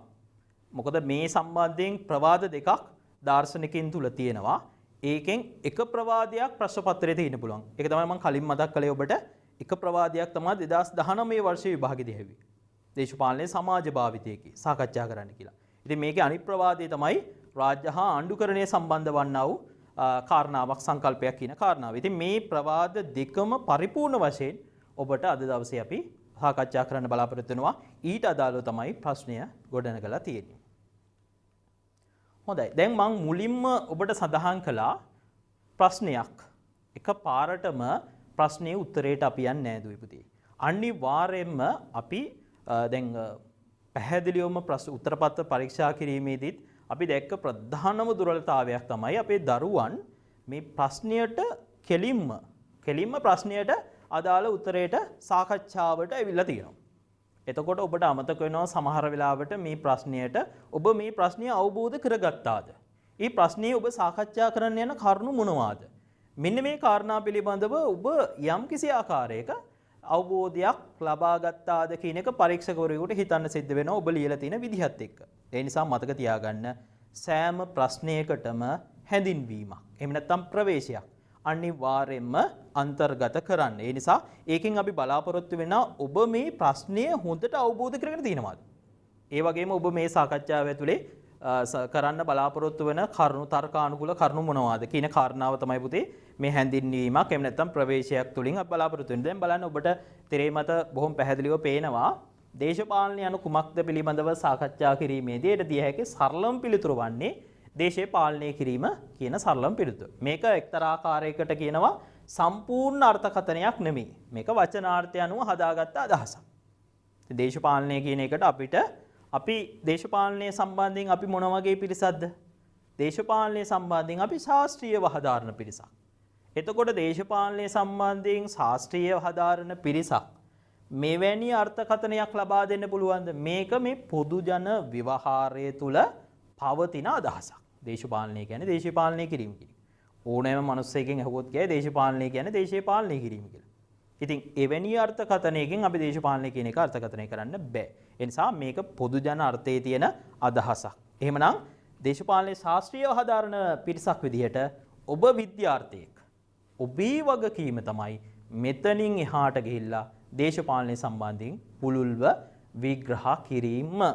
එහෙම විග්‍රහ කරන්න ගියාම මේ පිළිබඳ පිළිගත් එක අදහසක් තියෙනවද ඔය පුතේ? මේ සම්බන්ධයෙන් එක අදහසක් තියෙනවද? මේ දේශපාලන දාර්ශනිකයින් තුල දේශපාලනය කියන්නේ මොකක්ද කියලා අපි ඇහුවොත් තනි ඒකමතික අදහසක් නැහැ. මේ සම්බන්ධයෙන් ප්‍රවාද දෙකක් අපිට හඳුනා ගන්න පුළුවන්. දේශපාලනය කියන්නේ මොකක්ද කියලා ඇහුවොත් දේශපාලන දාර්ශනිකයින් තුල පැහැදිලිවම ප්‍රවාද කීයද? ප්‍රවාද දෙකක් අඳුර ගන්නට පුළුවන්. මොකක්ද මේ ප්‍රවාද දෙක? ඔබට පේනවා පැහැදිලිවම එකක් තමයි දේශපාලනය කියලා අදහස් කරන්නේ මේක තමයි සාම්ප්‍රදායිකව සම්භාව්‍ය වශයෙන් තියෙන පැරණිම ප්‍රවාදයේ විදිහට අපි මේක සඳහන් කරනවා. මේ ප්‍රවාදයෙන් කියන්නේ ඔබට පේනවා රාජ්‍ය සහ ආණ්ඩුකරණය. රාජ්‍ය සහ ආණ්ඩුකරණය සම්බන්ධ වැදගත් වන්නා වූ ප්‍රවාදයක් විදිහට පළවෙනි අදහස ඉදිරිපත් කළා තියෙනවා. මේ සම්බන්ධයෙන් පිළිගන්නා දාර්ශනිකයින් ඉන්නවා. ඒ වගේම නූතනයට ආවම මේ අදහසට එහාට ගිහිල්ලා මේ පුරවැසියා තුල ක්‍රියාත්මක වන්නා වූ සමාජ භාවිතයක් විදිහට පුරවැසියාගේ සමාජ භාවිතයක් විදිහට පිළිගන්නට සිද්ධ වෙනවා. මේ සම්බන්ධයෙන් ගුරුකුලයක් අදහස් ඉදිරිපත් කරනවා. එතකොට අපිට පේනවා මොකද්ද? එහෙනම් සමාජ කේන්ද්‍රීය තේරුම් ගැනීමක් තියෙනවා. එහෙනම් මෙතන ඔබට පේනවා පළවෙනි මේ කේන්ද්‍රීය තේම රාජ්‍ය කේන්ද්‍රීය කියලා අපි හැඳින්වුවා. දෙවන ප්‍රවාදය අපි හඳුන්වනවා මොකද්ද? සමාජ කේන්ද්‍රීය වටහා ගැනීම, තේරුම් ගැනීම. එහෙනම් දැන් ඔයගොල්ලන්ට තේරෙනවා මෙතන දේශපාලනය කියන්නේ මොකක්ද කියලා විද්‍යාර්ථීන් වෙන ඔයාලට බොහොම පැහැදිලිව අදහස් දෙකක්, ප්‍රවාද දෙකක් දාර්ශනිකයින් සපයා දීලා තියෙනවා. ඒ තමයි දේශපාලනය කියන්නේ රාජ්‍ය කේන්ද්‍රීය තේරුම් ගැනීම, රාජ්‍ය හා ආණ්ඩුකරණය සම්බන්ධ මාතෘකාවක් විදිහට. ඒ වගේම දෙවෙනි ප්‍රවාදය තමයි දුවේ පුතේ. ඒ තමයි මොකද්ද? සමාජ කේන්ද්‍රීය වටහා ගැනීම, සමාජ භාවිතයක් කියන අදහස. මෙන්න මේ කරුණු පිළිබඳව තමයි අද දවසේ අපි සාකච්ඡා කරන්න බලාපොරොත්තු වෙන්නේ. අපි බලමු මේ ඇතුලේ දැන් ඔන්න හැඳින්වීම ඉවරයි දුවේ පුතේ. ඔබ මේ හැඳින්වීම ඇතුලේ බොහොම පැහැදිලිව ඔබ තර්කානුකූලව කියන්න යන කරුණු මොනවාද පිළිබඳව සඳහන් කරන්න අවශ්‍ය වෙනවා. දැන් එහෙනම් මේකේ සාකච්ඡාව ඇතුලේ තියෙන්න ඕනේ කාරණා මම මෙතනදී ඔබට දල වශයෙන් සඳහන් කරනවා මොන වගේ කරුණු කාරණා මේ පිළිතුරු ඇතුලේ තියෙන්නට ඕනේද? දැන් දුවේ පුතේ ඔබට ගොඩක් මේ රචනා ප්‍රශ්න අපහසු වෙන්න, අමාරු වෙන්න ප්‍රධාන හේතුව තමයි ඔබට නිදහස තියෙනවා රචනා ප්‍රශ්නවල ඔබට කැමැති ආකාරයේ විචාරශීලී කරුණු ඇතුළත් කරන්න. ඒ සම්බන්ධයෙන් කිසියම් සීමාවක් දේශපාලන විද්‍යාව තුළ නැහැ.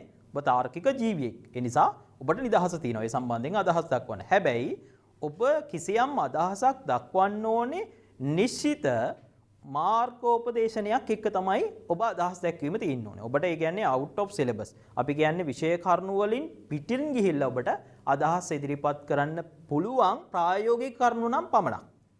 එහෙම නැත්නම් ඔබට මේ කරුණු ඉදිරිපත් කිරීමේදී ඔබට සිද්ධ වෙනවා මූලාශ්‍රය ඉදිරිපත් කරන්න. එහෙන් පිටින් ඉදිරිපත් කරනවා නම්. ඉතින් දැන් මෙතනදී ඔය පුතේ ඔබට ගොඩාක්ම ප්‍රශ්නේ වෙන්නේ ඔබ රචනා ප්‍රශ්නේ කොහොමද සංවිධානය කරගන්නේ කියන කාරණාව ඔබට ඔළුවට එකපාරට එන්නේ නැහැ.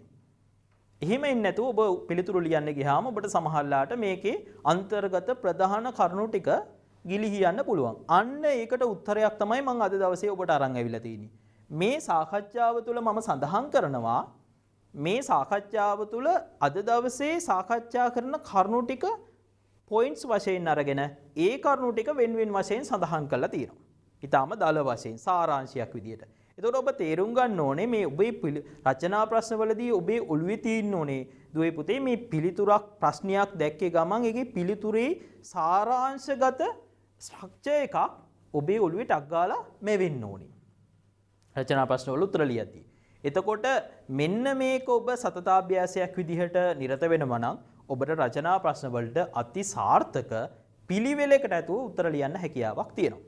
දැන් බලමු මේකේ පළවෙනි සාකච්ඡාව තුළ ඔබට පේනවා මේ පළවෙනි සාකච්ඡාව අපි යෙදුවේ දේශපාලනීය රාජ්‍ය හා ආණ්ඩුකරණය පිළිබඳ සංකල්පයක් ලෙස තේරුම් ගන්න.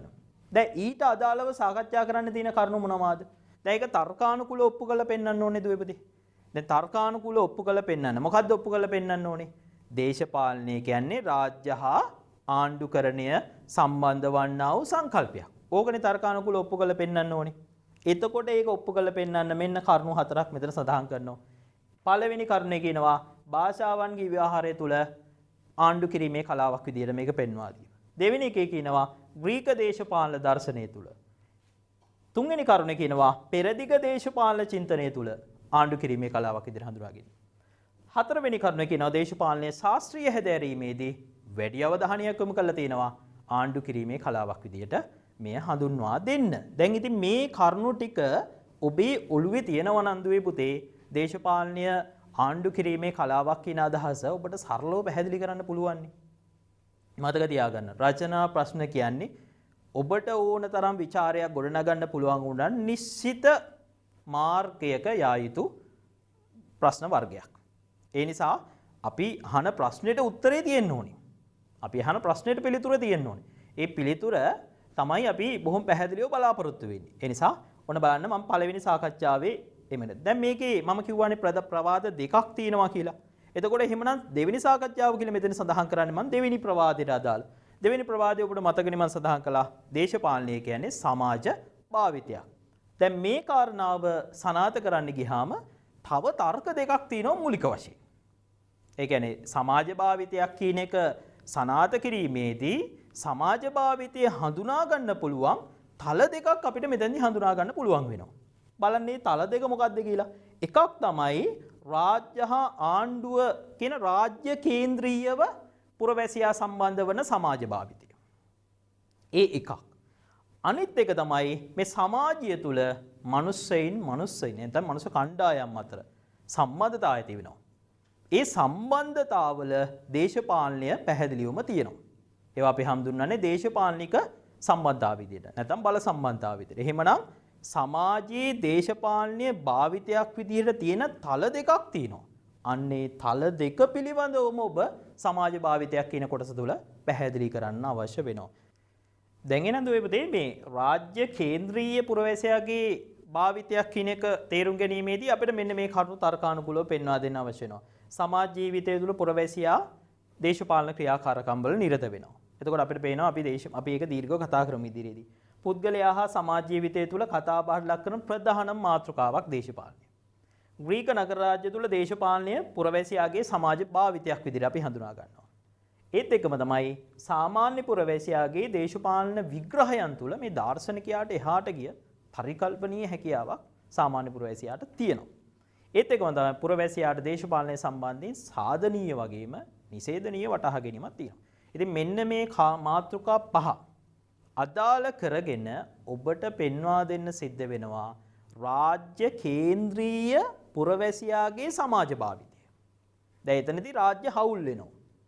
රාජ්‍යයි පුරවැසියයි දෙදෙනා හවුල් සම්බන්ධ වෙමින් සම්බන්ධතාවයක් ගොඩනැගීමෙන් පුරවැසියාගේ සමාජ භාවිතයක් එතන දකින්න තියෙනවා. අන්නේ සමාජ භාවිතය තමයි මෙතනදී අපි මුලින්ම සඳහන් කරන්නේ. මම හිතන්නේ ඔබට පැහැදිලි වුණා කියලා විශ්වාස කරනවා. දෙවෙනි කාරණාව තමයි අපි කිව්වේ මොකද්ද? මනුස්සයින් අතරේ. නැත්නම් මනුස්ස කණ්ඩායම් අතරේ සම්බන්ධතාවය ඇති වෙන පුතේ. ඒ සම්බන්ධතා සියල්ල ඇති වෙන්නේ බලය කේන්ද්‍ර කරගෙන. එහෙනම් බලය නම් එම සම්බන්ධතා දේශපාලනිකයි. එහෙමනම් දේශපාලනය පැහැදිලිවම තියෙනවා පුරවැසියාගේ සම්බන්ධතා තුල. එහෙනම් අපිට භාවිතයක් විදිහට දකින්න තියෙනවා පුරවැසියන් අතරත්. දේශපාලනය. ඔන්න එහෙමනම් තල දෙකක් තියෙනවා. ඔබ හොඳට තේරුම් ගන්න මේ කාරණාව. තල දෙකක් තියෙනවා දේශපාලනය.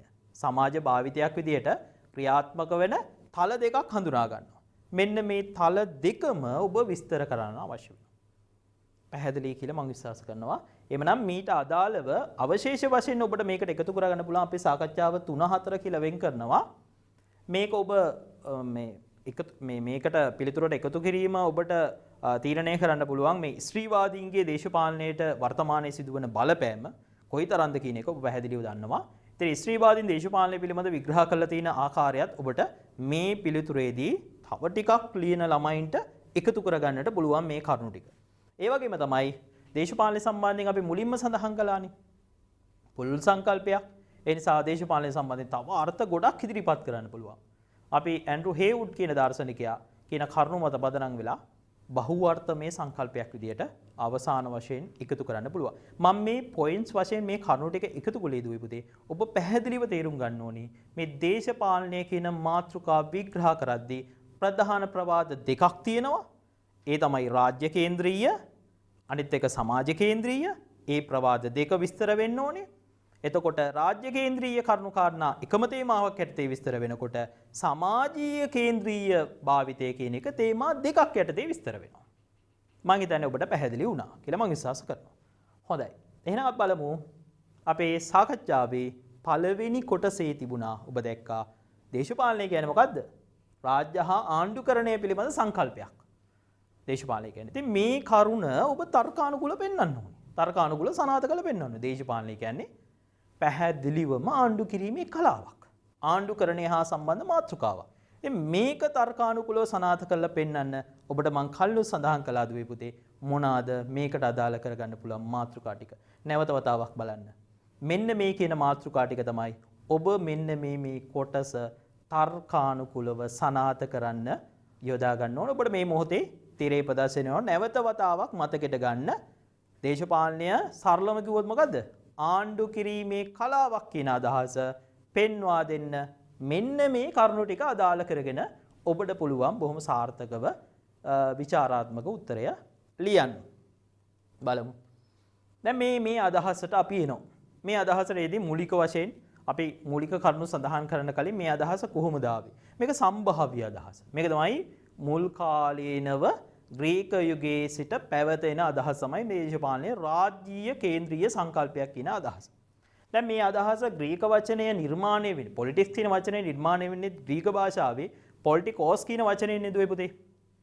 එතකොට මෙතන තියෙනවා කාරණාවක් මේ පොලිටිකෝස් කියන වචනය ඒ අර්ථය මොකක්ද ගත්තොත් අපි පෞර රාජ්‍යයට අයත් කියන අදහස related to the police නගර රාජ්‍යයට අයත් කියන අදහස තමයි මේකේ අදහස් වෙන්නේ. ඒ නිසා අපිට පේනවා පැහැදිලිව මේ දේශපාලන විද්‍යාවේ ආරම්භය පිළිබඳව අපි සඳහන් කරනකොට ග්‍රීක යුගයේ ඉඳන් මේ අදහස තිබුණා කියන එක අපිට පිළිගන්න සිද්ධ වෙනවා. ඉතින් ආරම්භයක් විදිහට ඔබට මේ අදහස සඳහන් කළා. අපි බලමු එහෙමනම් කොහොමද මේක පළවෙනි අදහස අපි සනාථ කිරීම සඳහා යොදා ගන්නවා මොකද්ද?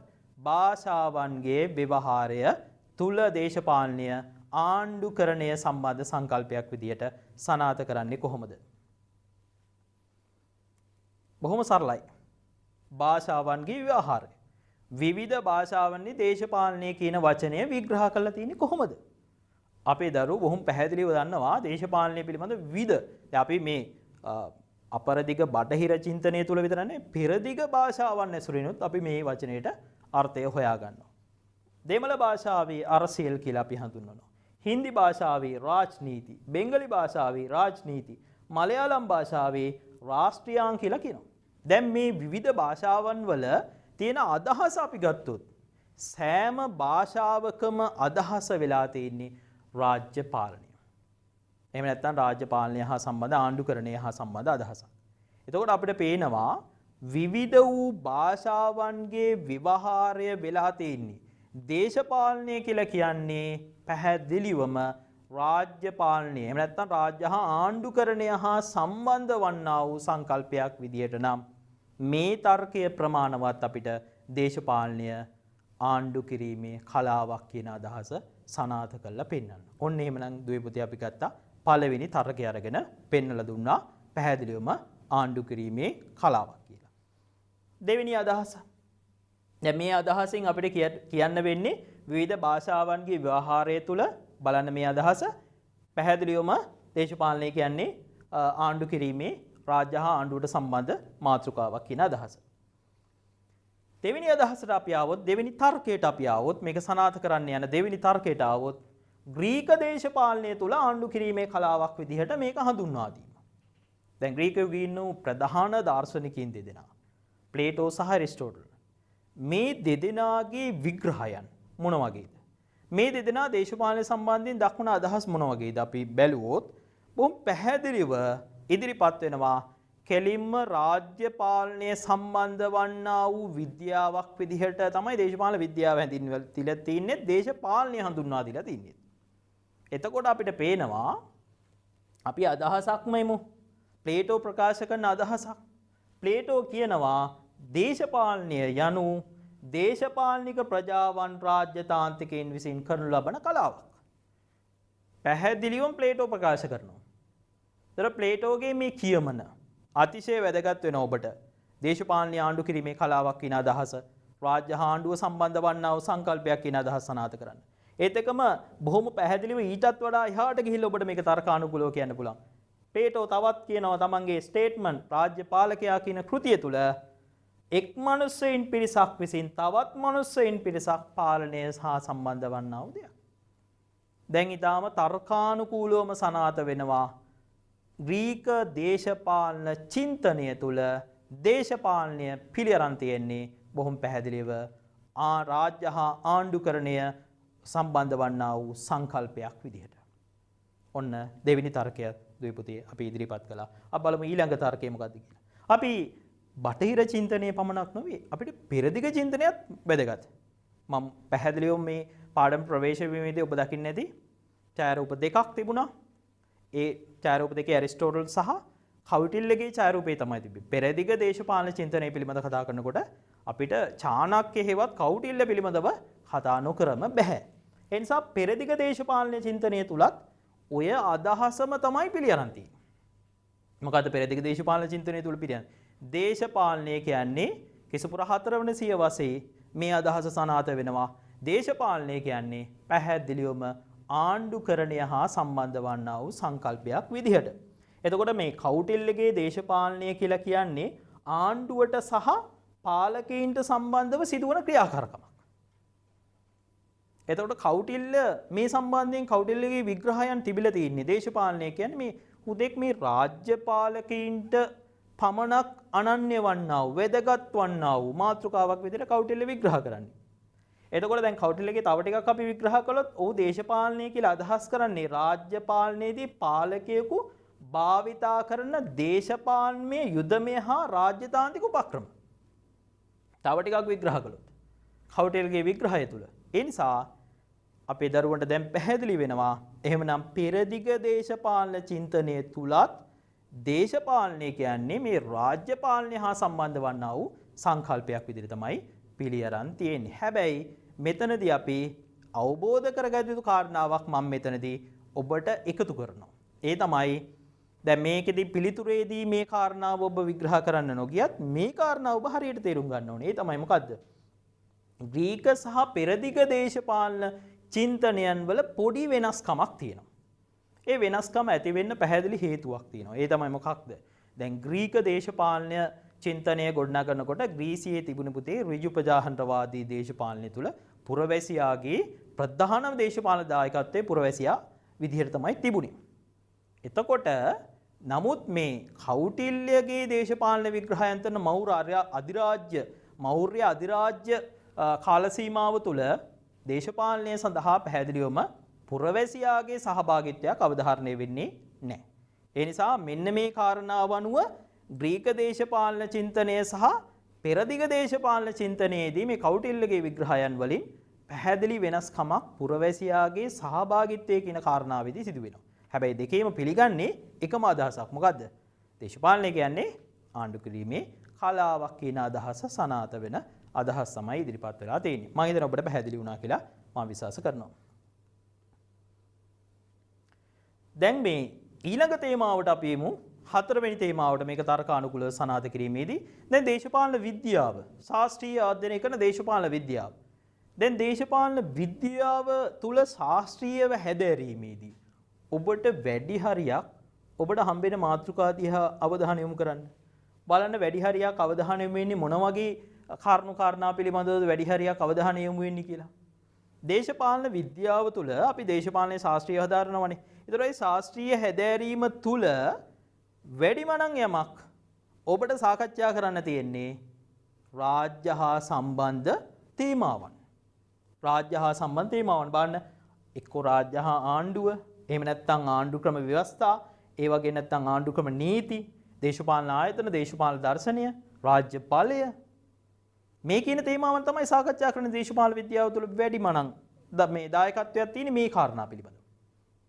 එතකොට අපිට පේනවා දේශපාලන විද්‍යාව තුලත් වැඩි හරියක් සාකච්ඡා වෙන්නේ ශාස්ත්‍රීය හැදෑරීමේදීත් මේ රාජ්‍ය හා සම්බන්ධ තේමා නම් දේශපාලන දාර්ශනිකයින්ටත් තිබිලා තියෙනවා මොකක් හරි උනන්දුවක්. මොකද්ද? දේශපාලනය කියන්නේ රාජ්‍ය පාලනය හා සම්බන්ධ වන්නා වූ සංකල්පයක් ලෙස මතු කිරීමට දාර්ශනිකයින්ටත් ශාස්ත්‍රීයව හදාරන අපටත් සිද්ධ වෙනවා දේශපාලනයේ රාජ්‍ය පාලනය හා සම්බන්ධ වන්නා වූ සංකල්පයක් විදිහට තේරුම් ගන්න. දැන් ඔබට පේනවා දේශපාලනයේ ශාස්ත්‍රීය හැදෑරීමේදී බොහොම පැහැදිලිව අවධානය යොමු කරලා තින්නේ මෙන්න මේ කොටසට වැඩි බරක් තියෙනවා කියලා පේනවා. හොඳයි. එතකොට අපිට පේනවා දේශපාලනයේ ශාස්ත්‍රීය හැදෑරීමේදී වැඩි හරයක් අවබෝධයක් තියෙනවා නම් මේ රාජ්‍ය පාලනය හා සම්බන්ධ වන්නා වූ සංකල්පයක් විදිහට පුරවැසියාට කරන්න තියෙන්නේ මොනවාද කියන එක කාරණා පිළිබඳ දාර්ශනිකව කතා කරලා තිනවා. පුරවැසියාට තියෙන්නේ ඒට අවනත වීම. ඒක පුරවැසියාගේ යුතුයකම. එතකොට පුරවැසියා කරන්නේ රාජ්‍ය පාලනයේදී විවිධ වූ රාජ්‍ය මාදලීන් තුල පුරවැසියා ඊට අවනතභාවය දැක්වීම. මේක තමයි දාර්ශනිකයෝ මතු කරලා තියෙන්නේ. ඒතර අපිට පේනවා රාජ්‍ය පාලනය හා සම්බන්ධ වන්නා වූ සංකල්පයක් විදිහට මතු කර දැක්වීමට සම්භාව්‍ය දාර්ශනිකයා ඉඳලා නූතන යුගයේ දක්වාම වැඩි උනන්දුවක් දක්වලා තියෙනවා. දැන් මේ අදහස පුතේ මෑත කාලීනව ඉවත් වෙලා නැහැ. නව අදහසක් ආව කියලා මේ අදහස ඉවත් වෙලා නැහැ. මේ අදහසක් තියෙනවා. හොඳයි මම හිතනවා ඔබට මේ අපි සාකච්ඡා කරපු එක කොටසක එක් අදියරක් මේ ආකාරයෙන් අවසන් වෙන්නේ. මොකක්ද මේ අදියර? දැන් මතකින් කියන්න පුළුවන් වෙන්නේ මොකද්ද? දේශපාලනය කියන්නේ රාජ්‍ය ආණ්ඩුකරණය හා සම්බන්ධ වන්නා වූ සංකල්පයක් විදිහට තමයි අපි මේ සාකච්ඡා කළේ. මම මේ කොටස එතනින් කිව්වේ සමහර වෙලාවට දුවේපුදී ඔබට මේ විභාගෙට මේ කොටස විතරක් ප්‍රශ්නයක් විදිහට එන්නට පුළුවන්. අන්න එතකොට නැත්නම් ඔබ පටලව ගන්නවා මේ ටික ඔක්කොම ලියන්න පටන් ගනි දේශපාලනය කියලා ප්‍රශ්නයක් ඇහුවොත්. ඒතර රාජ්‍ය හා සම්බන්ධව ආණ්ඩුකරණය හා සම්බන්ධව සංකල්පයක් විදිහට ඇහුවොත් මේ සාකච්ඡා කරපු මෙතෙක් සාකච්ඡා කරපු කරුණු කාරණා ටික තමයි ඔබ අදාළ කරගන්න ඕනේ. හොඳයි අපි දැන් සාකච්ඡා කළානේ දේශපාලනය කියන්නේ රාජ්‍ය ආණ්ඩුකරණය හා සම්බන්ධ වන්නා වූ සංකල්පයක් විදිහට. දේශපාලනය මේ ආකාරයෙන් විග්‍රහ කිරීම නිසා දුවේ පුතේ මේ දේශපාලනය සම්බන්ධයෙන් සම්පූර්ණ වටහා ගැනීමක් අපි තුල ඇති වෙන්නේ නැහැ. දැන් මේ තුලින් මේ පුරවැසියාගේ දේශපාලනය තුල තියෙන සහභාගීත්වය ඒ තියෙන සම්බන්ධතාවය පිළිබඳව අපිට තේරුම් ගන්න පුළුවන් කමක් ලැබෙන්නේ නැහැ. ඒ නිසා මේ දේශපාලනය ආණ්ඩු කිරීමේ කලාවක් විදිහට තේරුම් ගැනීම අසම්පූර්ණ වටහා ගැනීම. පරිපූර්ණ වටහා ගැනීමකට නම් දේශපාලනය සම්බන්ධයෙන් අපිට සිද්ධ වෙනවා දෙවන ප්‍රවාදය පිළිබඳවත් අවබෝධයක් ලබා ගන්න.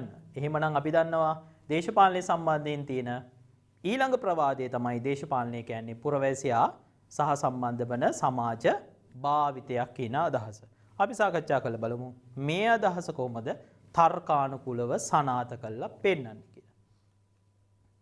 දැන් මේකේ අදහස් කරන්නේ මොකක්ද? මේ සමාජ භාවිතයක් කියලා අදහස් කරන්නේ මොකද්ද? සාමාන්‍යයෙන් අපි දේශපාලනය සම්බන්ධව විග්‍රහ කරේ මේ රාජ්‍ය පාලකීන්ට අදාළ වන්නා වූ මාතෘකාවක් විදිහට නෑ. ඒතර මේකෙන් කියනවා රාජ්‍ය ආණ්ඩුව රාජ්‍ය ආයතන පාලකීන් යන අර්ථයෙන් පමණක් නොව පුරවැසියන් සමාජය හා මනුස්ස සම්බන්ධතා ආශ්‍රිතව පවතින භාවිතයක් කියන අදහස.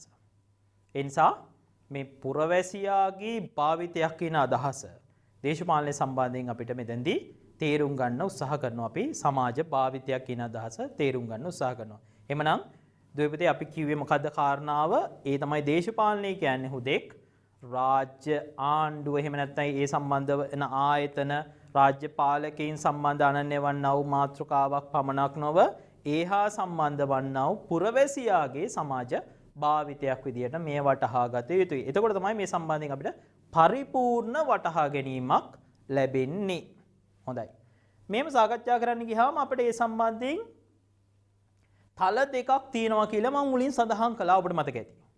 දේශපාලනයේ සමාජ භාවිතයක් විදියට පෙන්වා දීමේදී ප්‍රධාන තල දෙකක් තුල මේක සාකච්ඡා වෙන්න ඕනේ. දැන් ගොඩක් කට්ටිය දන්නේ මේකේ එක තලයක් විතරයි. ඇයි අපි අදහස් කරන්නේ මේ අදහස?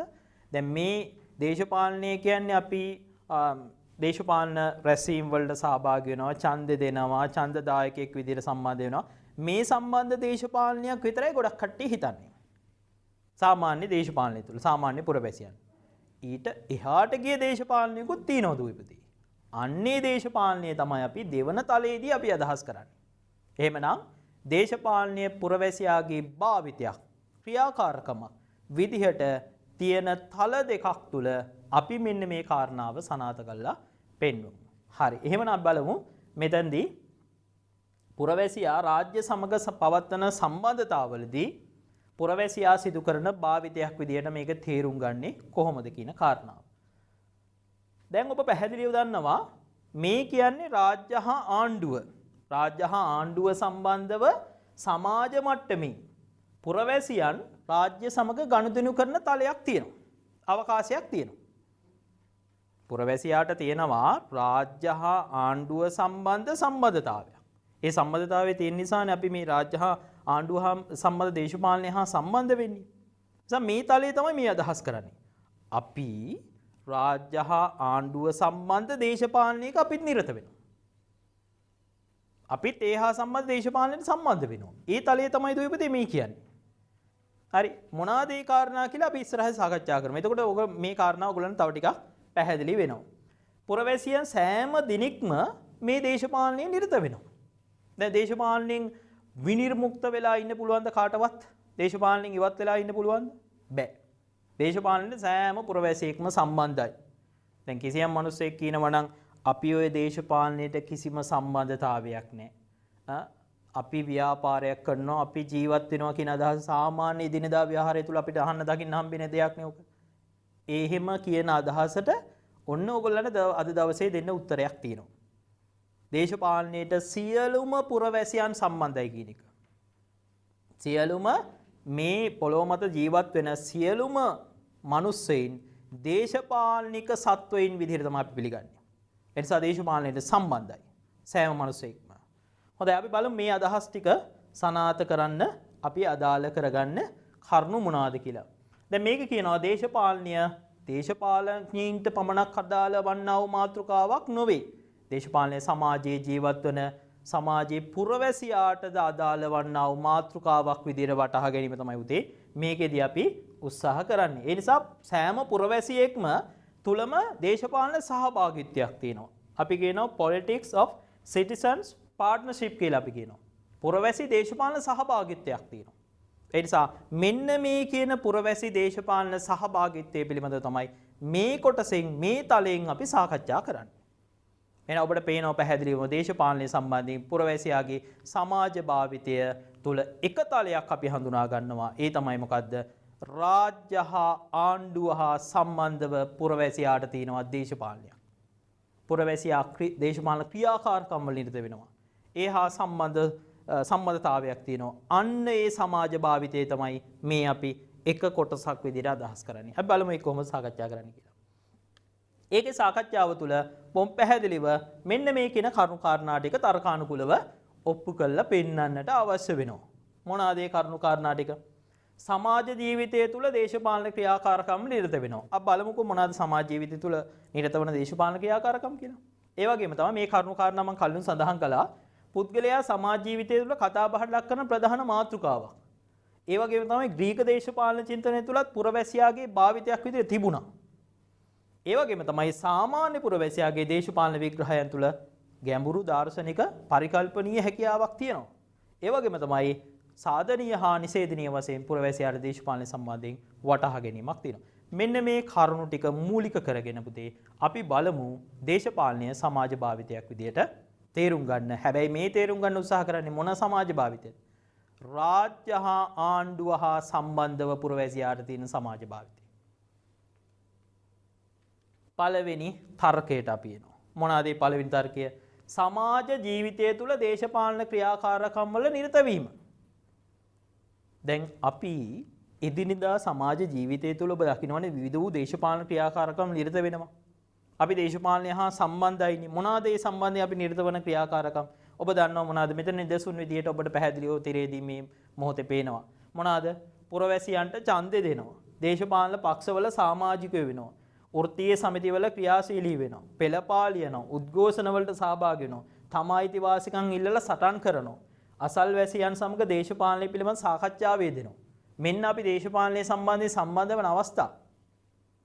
දැන් මේ අවස්ථාවලදී අපි දේශපාලන ක්‍රියාකාරකම් හා නිරත වෙනවා. එතකොට අපිට පේනවා මේ දේශපාලනය කෙලින්ම රාජ්‍ය හා ආණ්ඩුව සම්බන්ධව. රාජ්‍ය හා ආණ්ඩුව සම්බන්ධව අපි දේශපාලන ක්‍රියාකාරකම් වල නිරත වෙනවා.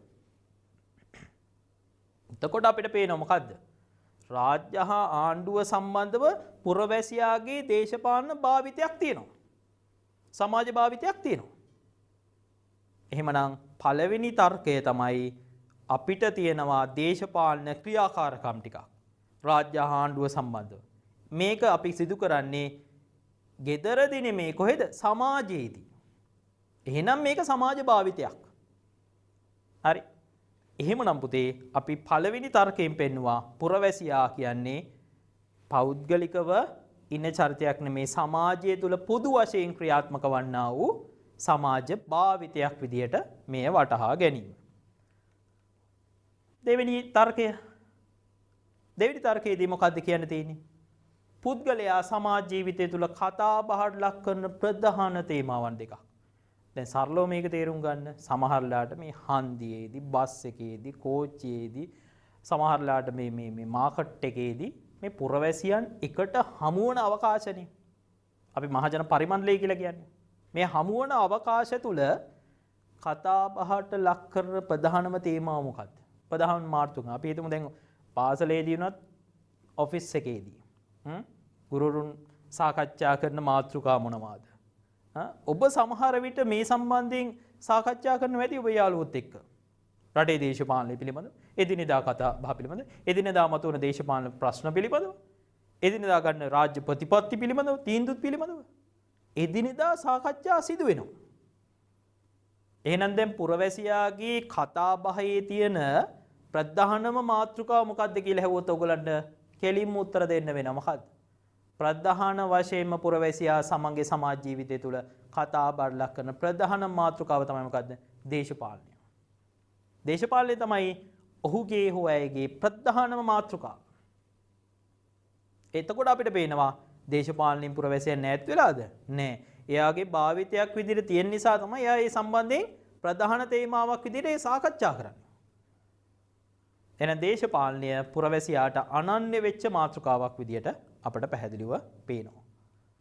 හොඳයි. එතකොට ග්‍රීක නගර රාජ්‍ය තුල දේශපාලනය තුල බොහොම පැහැදිලිව පුරවැසියාගේ සමාජ භාවිතයක් විදිහට පුරවැසියා සක්‍රීයව දේශපාලන ක්‍රියාකාරකම් වල නිරත වුණා. ඍජුපාන්තවාදී දේශපාලනය තුල බොහොම පැහැදිලිව පුරවැසියාගේ දේශපාලන දායකත්වයක් පුරවැසි සභාව තුල දකින්න තිබ්බා ග්‍රීක නගර රාජ්‍ය දේශපාලනය තුල. ඒ නිසා පැහැදිලිව පුරවැසියාගේ භාවිතයක් විදිහට අපි දේශපාලනය හඳුනාගන්නේ ග්‍රීක නගර රාජ්‍ය දේශපාලනය ආශ්‍රිතව තමයි. ඒ නිසා මේ තර්කයත් ඔබට උපයෝග කරගන්න පුළුවන් දේශපාලනයේ පුරවැසියාගේ සමාජ භාවිතයක් කියන අදහස තර්කානුකූලව පෙන්වා දීම සඳහා. සාමාන්‍ය පුරවැසියන් හතරවෙනි තර්කයට එනවා දුවේ. හතරවෙනි තර්කය අපි කියනවා මොකද්ද? සාමාන්‍ය පුරවැසියාගේ දේශපාලන විග්‍රහයන් තුල ඊටමත් ගැඹුරු දේශපාලනික පරිකල්පනීය හැකියාවන් සංකල්ප අපිට දකින්න තියෙනවා සාමාන්‍ය පුරවැසියන්. සාමාන්‍ය මේ ඉදිනදා ජීවිතයේදී අපි කතා බහට ලක් කරන මාතෘකා ගත්තොත් මේ දාර්ශනිකයාට එහාට ගිහිල්ලා ගැඹුරු පරිකල්පනීය හැකියාවක් සාමාන්‍ය පුරවැසියාට තියෙන අවස්ථා අපි දැකලා තියෙනවා. එතකොට දැන් මේ සම්බන්ධයෙන් සාමාන්‍ය පුරවැසියා ප්‍රජාතන්ත්‍රවාදය, අයිතිවාසිකම්, ඒවා ඉල්ලා සටන් කිරීම සහ ඒ සංකල්පවල ඊටාම ගැඹුරින් විග්‍රහ කිරීම පිළිබඳව අපිට දකින්න තියෙනවා සාමාන්‍ය පුරවැසියාගේ එදිනෙදා දේශපාලන භාවිතයන් තුළ. දැන් මැතිවරණ නිදහස සාධාරණ මැතිවරණයක් වෙනුවෙන් සහ ඒ සඳහා පුරවැසියා ලබා දෙන දායකත්වයන් ගැන හිතුවොත් ඒ වගේම තමයි ප්‍රජාතන්ත්‍රවාදී යහපාලනය මේ මාතෘකා සාමාන්‍ය පුරවැසියාගේ නිතර මුවග රැව්දෙන මාතෘකා. එතකොට අපිට පේනවා මේ සාමාන්‍ය පුරවැසියාටත් මේ දාර්ශනිකයින් කතා කරපු මේ ගැඹුරු ප්‍රතිමානීය සංකල්ප පිළිබඳව සාමාන්‍ය පුරවැසියාටත් යම්කිසි අදහසක් දකින්න තියෙනවා. ඒවා පරිකල්පනීය කිරීමේ හැකියාවක් තියෙනවා. ඒ සම්බන්ධ විඥානයක් සාමාන්‍ය පුරවැසියාට තියෙනවා. එහෙනම් අපිට පේනවා දේශපාලනය කියන්නේ එහෙනම් දාර්ශනිකයාට පමණක් අනන්‍ය වෙච්ච මාතෘකාවක් නෙමෙයි. සාමාන්‍ය පුරවැසියා දේශපාලනය සම්බන්ධයෙන් ඉතාම ගැඹුරින් කල්පනා කරන්න, ඒ පිළිබඳ අදහස් දක්වන්න, පරිකල්පනය කරන්න යම්කිසි උත්සාහයක් ගන්නවා. මේ සමාජ භාවිතයක් විදිහට දේශපාලනය පවතින නිසා තමයි දුවපතේ මේ සාමාන්‍ය පුරවැසියාට දේශපාලනය ඉතාම ඉහළින් ගැඹුරින් විග්‍රහ කරන්න පුළුවන් වෙන්නේ. ඒ අපිට පැහැදිලිව කියන්න පුළුවන් එනම් පුරවැසියාගේ සමාජ භාවිතයක් විදිහට දේශපාලනය හඳුනා ගන්න පුළුවන් කියන කාරණාව. ඔව් එතකොට පුතේ මේ දේශපාලනය සම්බන්ධයෙන් අපි කියනවා ද්විත්වාකල්පය. සාමාන්‍ය පුරවැසියාට දේශපාලනය සම්බන්ධයෙන් ඍණාත්මක සහ ධනාත්මක වශයෙන් ද්විත්වාකල්පයක් තියෙනවා. එතකොට දේශපාලනයේ සාමාන්‍ය පුරවැසියා ප්‍රකාශ කරන්න පුළුවන් මේක කපටි වංචාකාරයන්ගේ ක්‍රියාමාර්ගයක් විදිහට අදහස් දක්වන්න පුළුවන්. ඒ සඳහා ඍණාත්මක අදහසකට එන්න පුළුවන්. සමහර කෙනෙක් කියන්න පුළුවන් නෑ දේශපාලනය කියන්නේ ඊට වඩා උනන්දුව කුතුහලය දනවන ප්‍රජාතන්ත්‍රවාදී අරගලයක් තුලින් මැතිවරණයක් තුලින් වඩාත් ජනහිතකාමී පාලනයක් ගොඩනැගීම සඳහා වන ක්‍රියාමාර්ගයක් මේ දේශපාලනය තුළ තියෙනවා. ඒ නිසා එය සාධනීය දෙයක් විදිහට සාමාන්‍ය පුරවැසියා විග්‍රහ කරන්න පුළුවන්. මේ සාමාන්‍ය පුරවැසියාගේ භාවිතය තුළ පවතින දෙයක් නිසා තමයි සාධනීය හෝ නිෂේධනීය වශයෙන් ආකල්පයක් සාමාන්‍ය පුරවැසියාට ඇති වෙන්නේ. ඒ නිසා සමාජ භාවිතයක් විදිහට දේශපාලනය පවතිනවාය කියන එකට අපිට මේ සාක්ෂියක් ඉදිරිපත් කරන්න පුළුවන්. එවන අපි සාකච්ඡා කළා මූලික කරුණු ගණනාවක් පිළිබඳව. මීට අමතරව පුතේ අපිට තියෙනවා දේශපාලනය සමාජ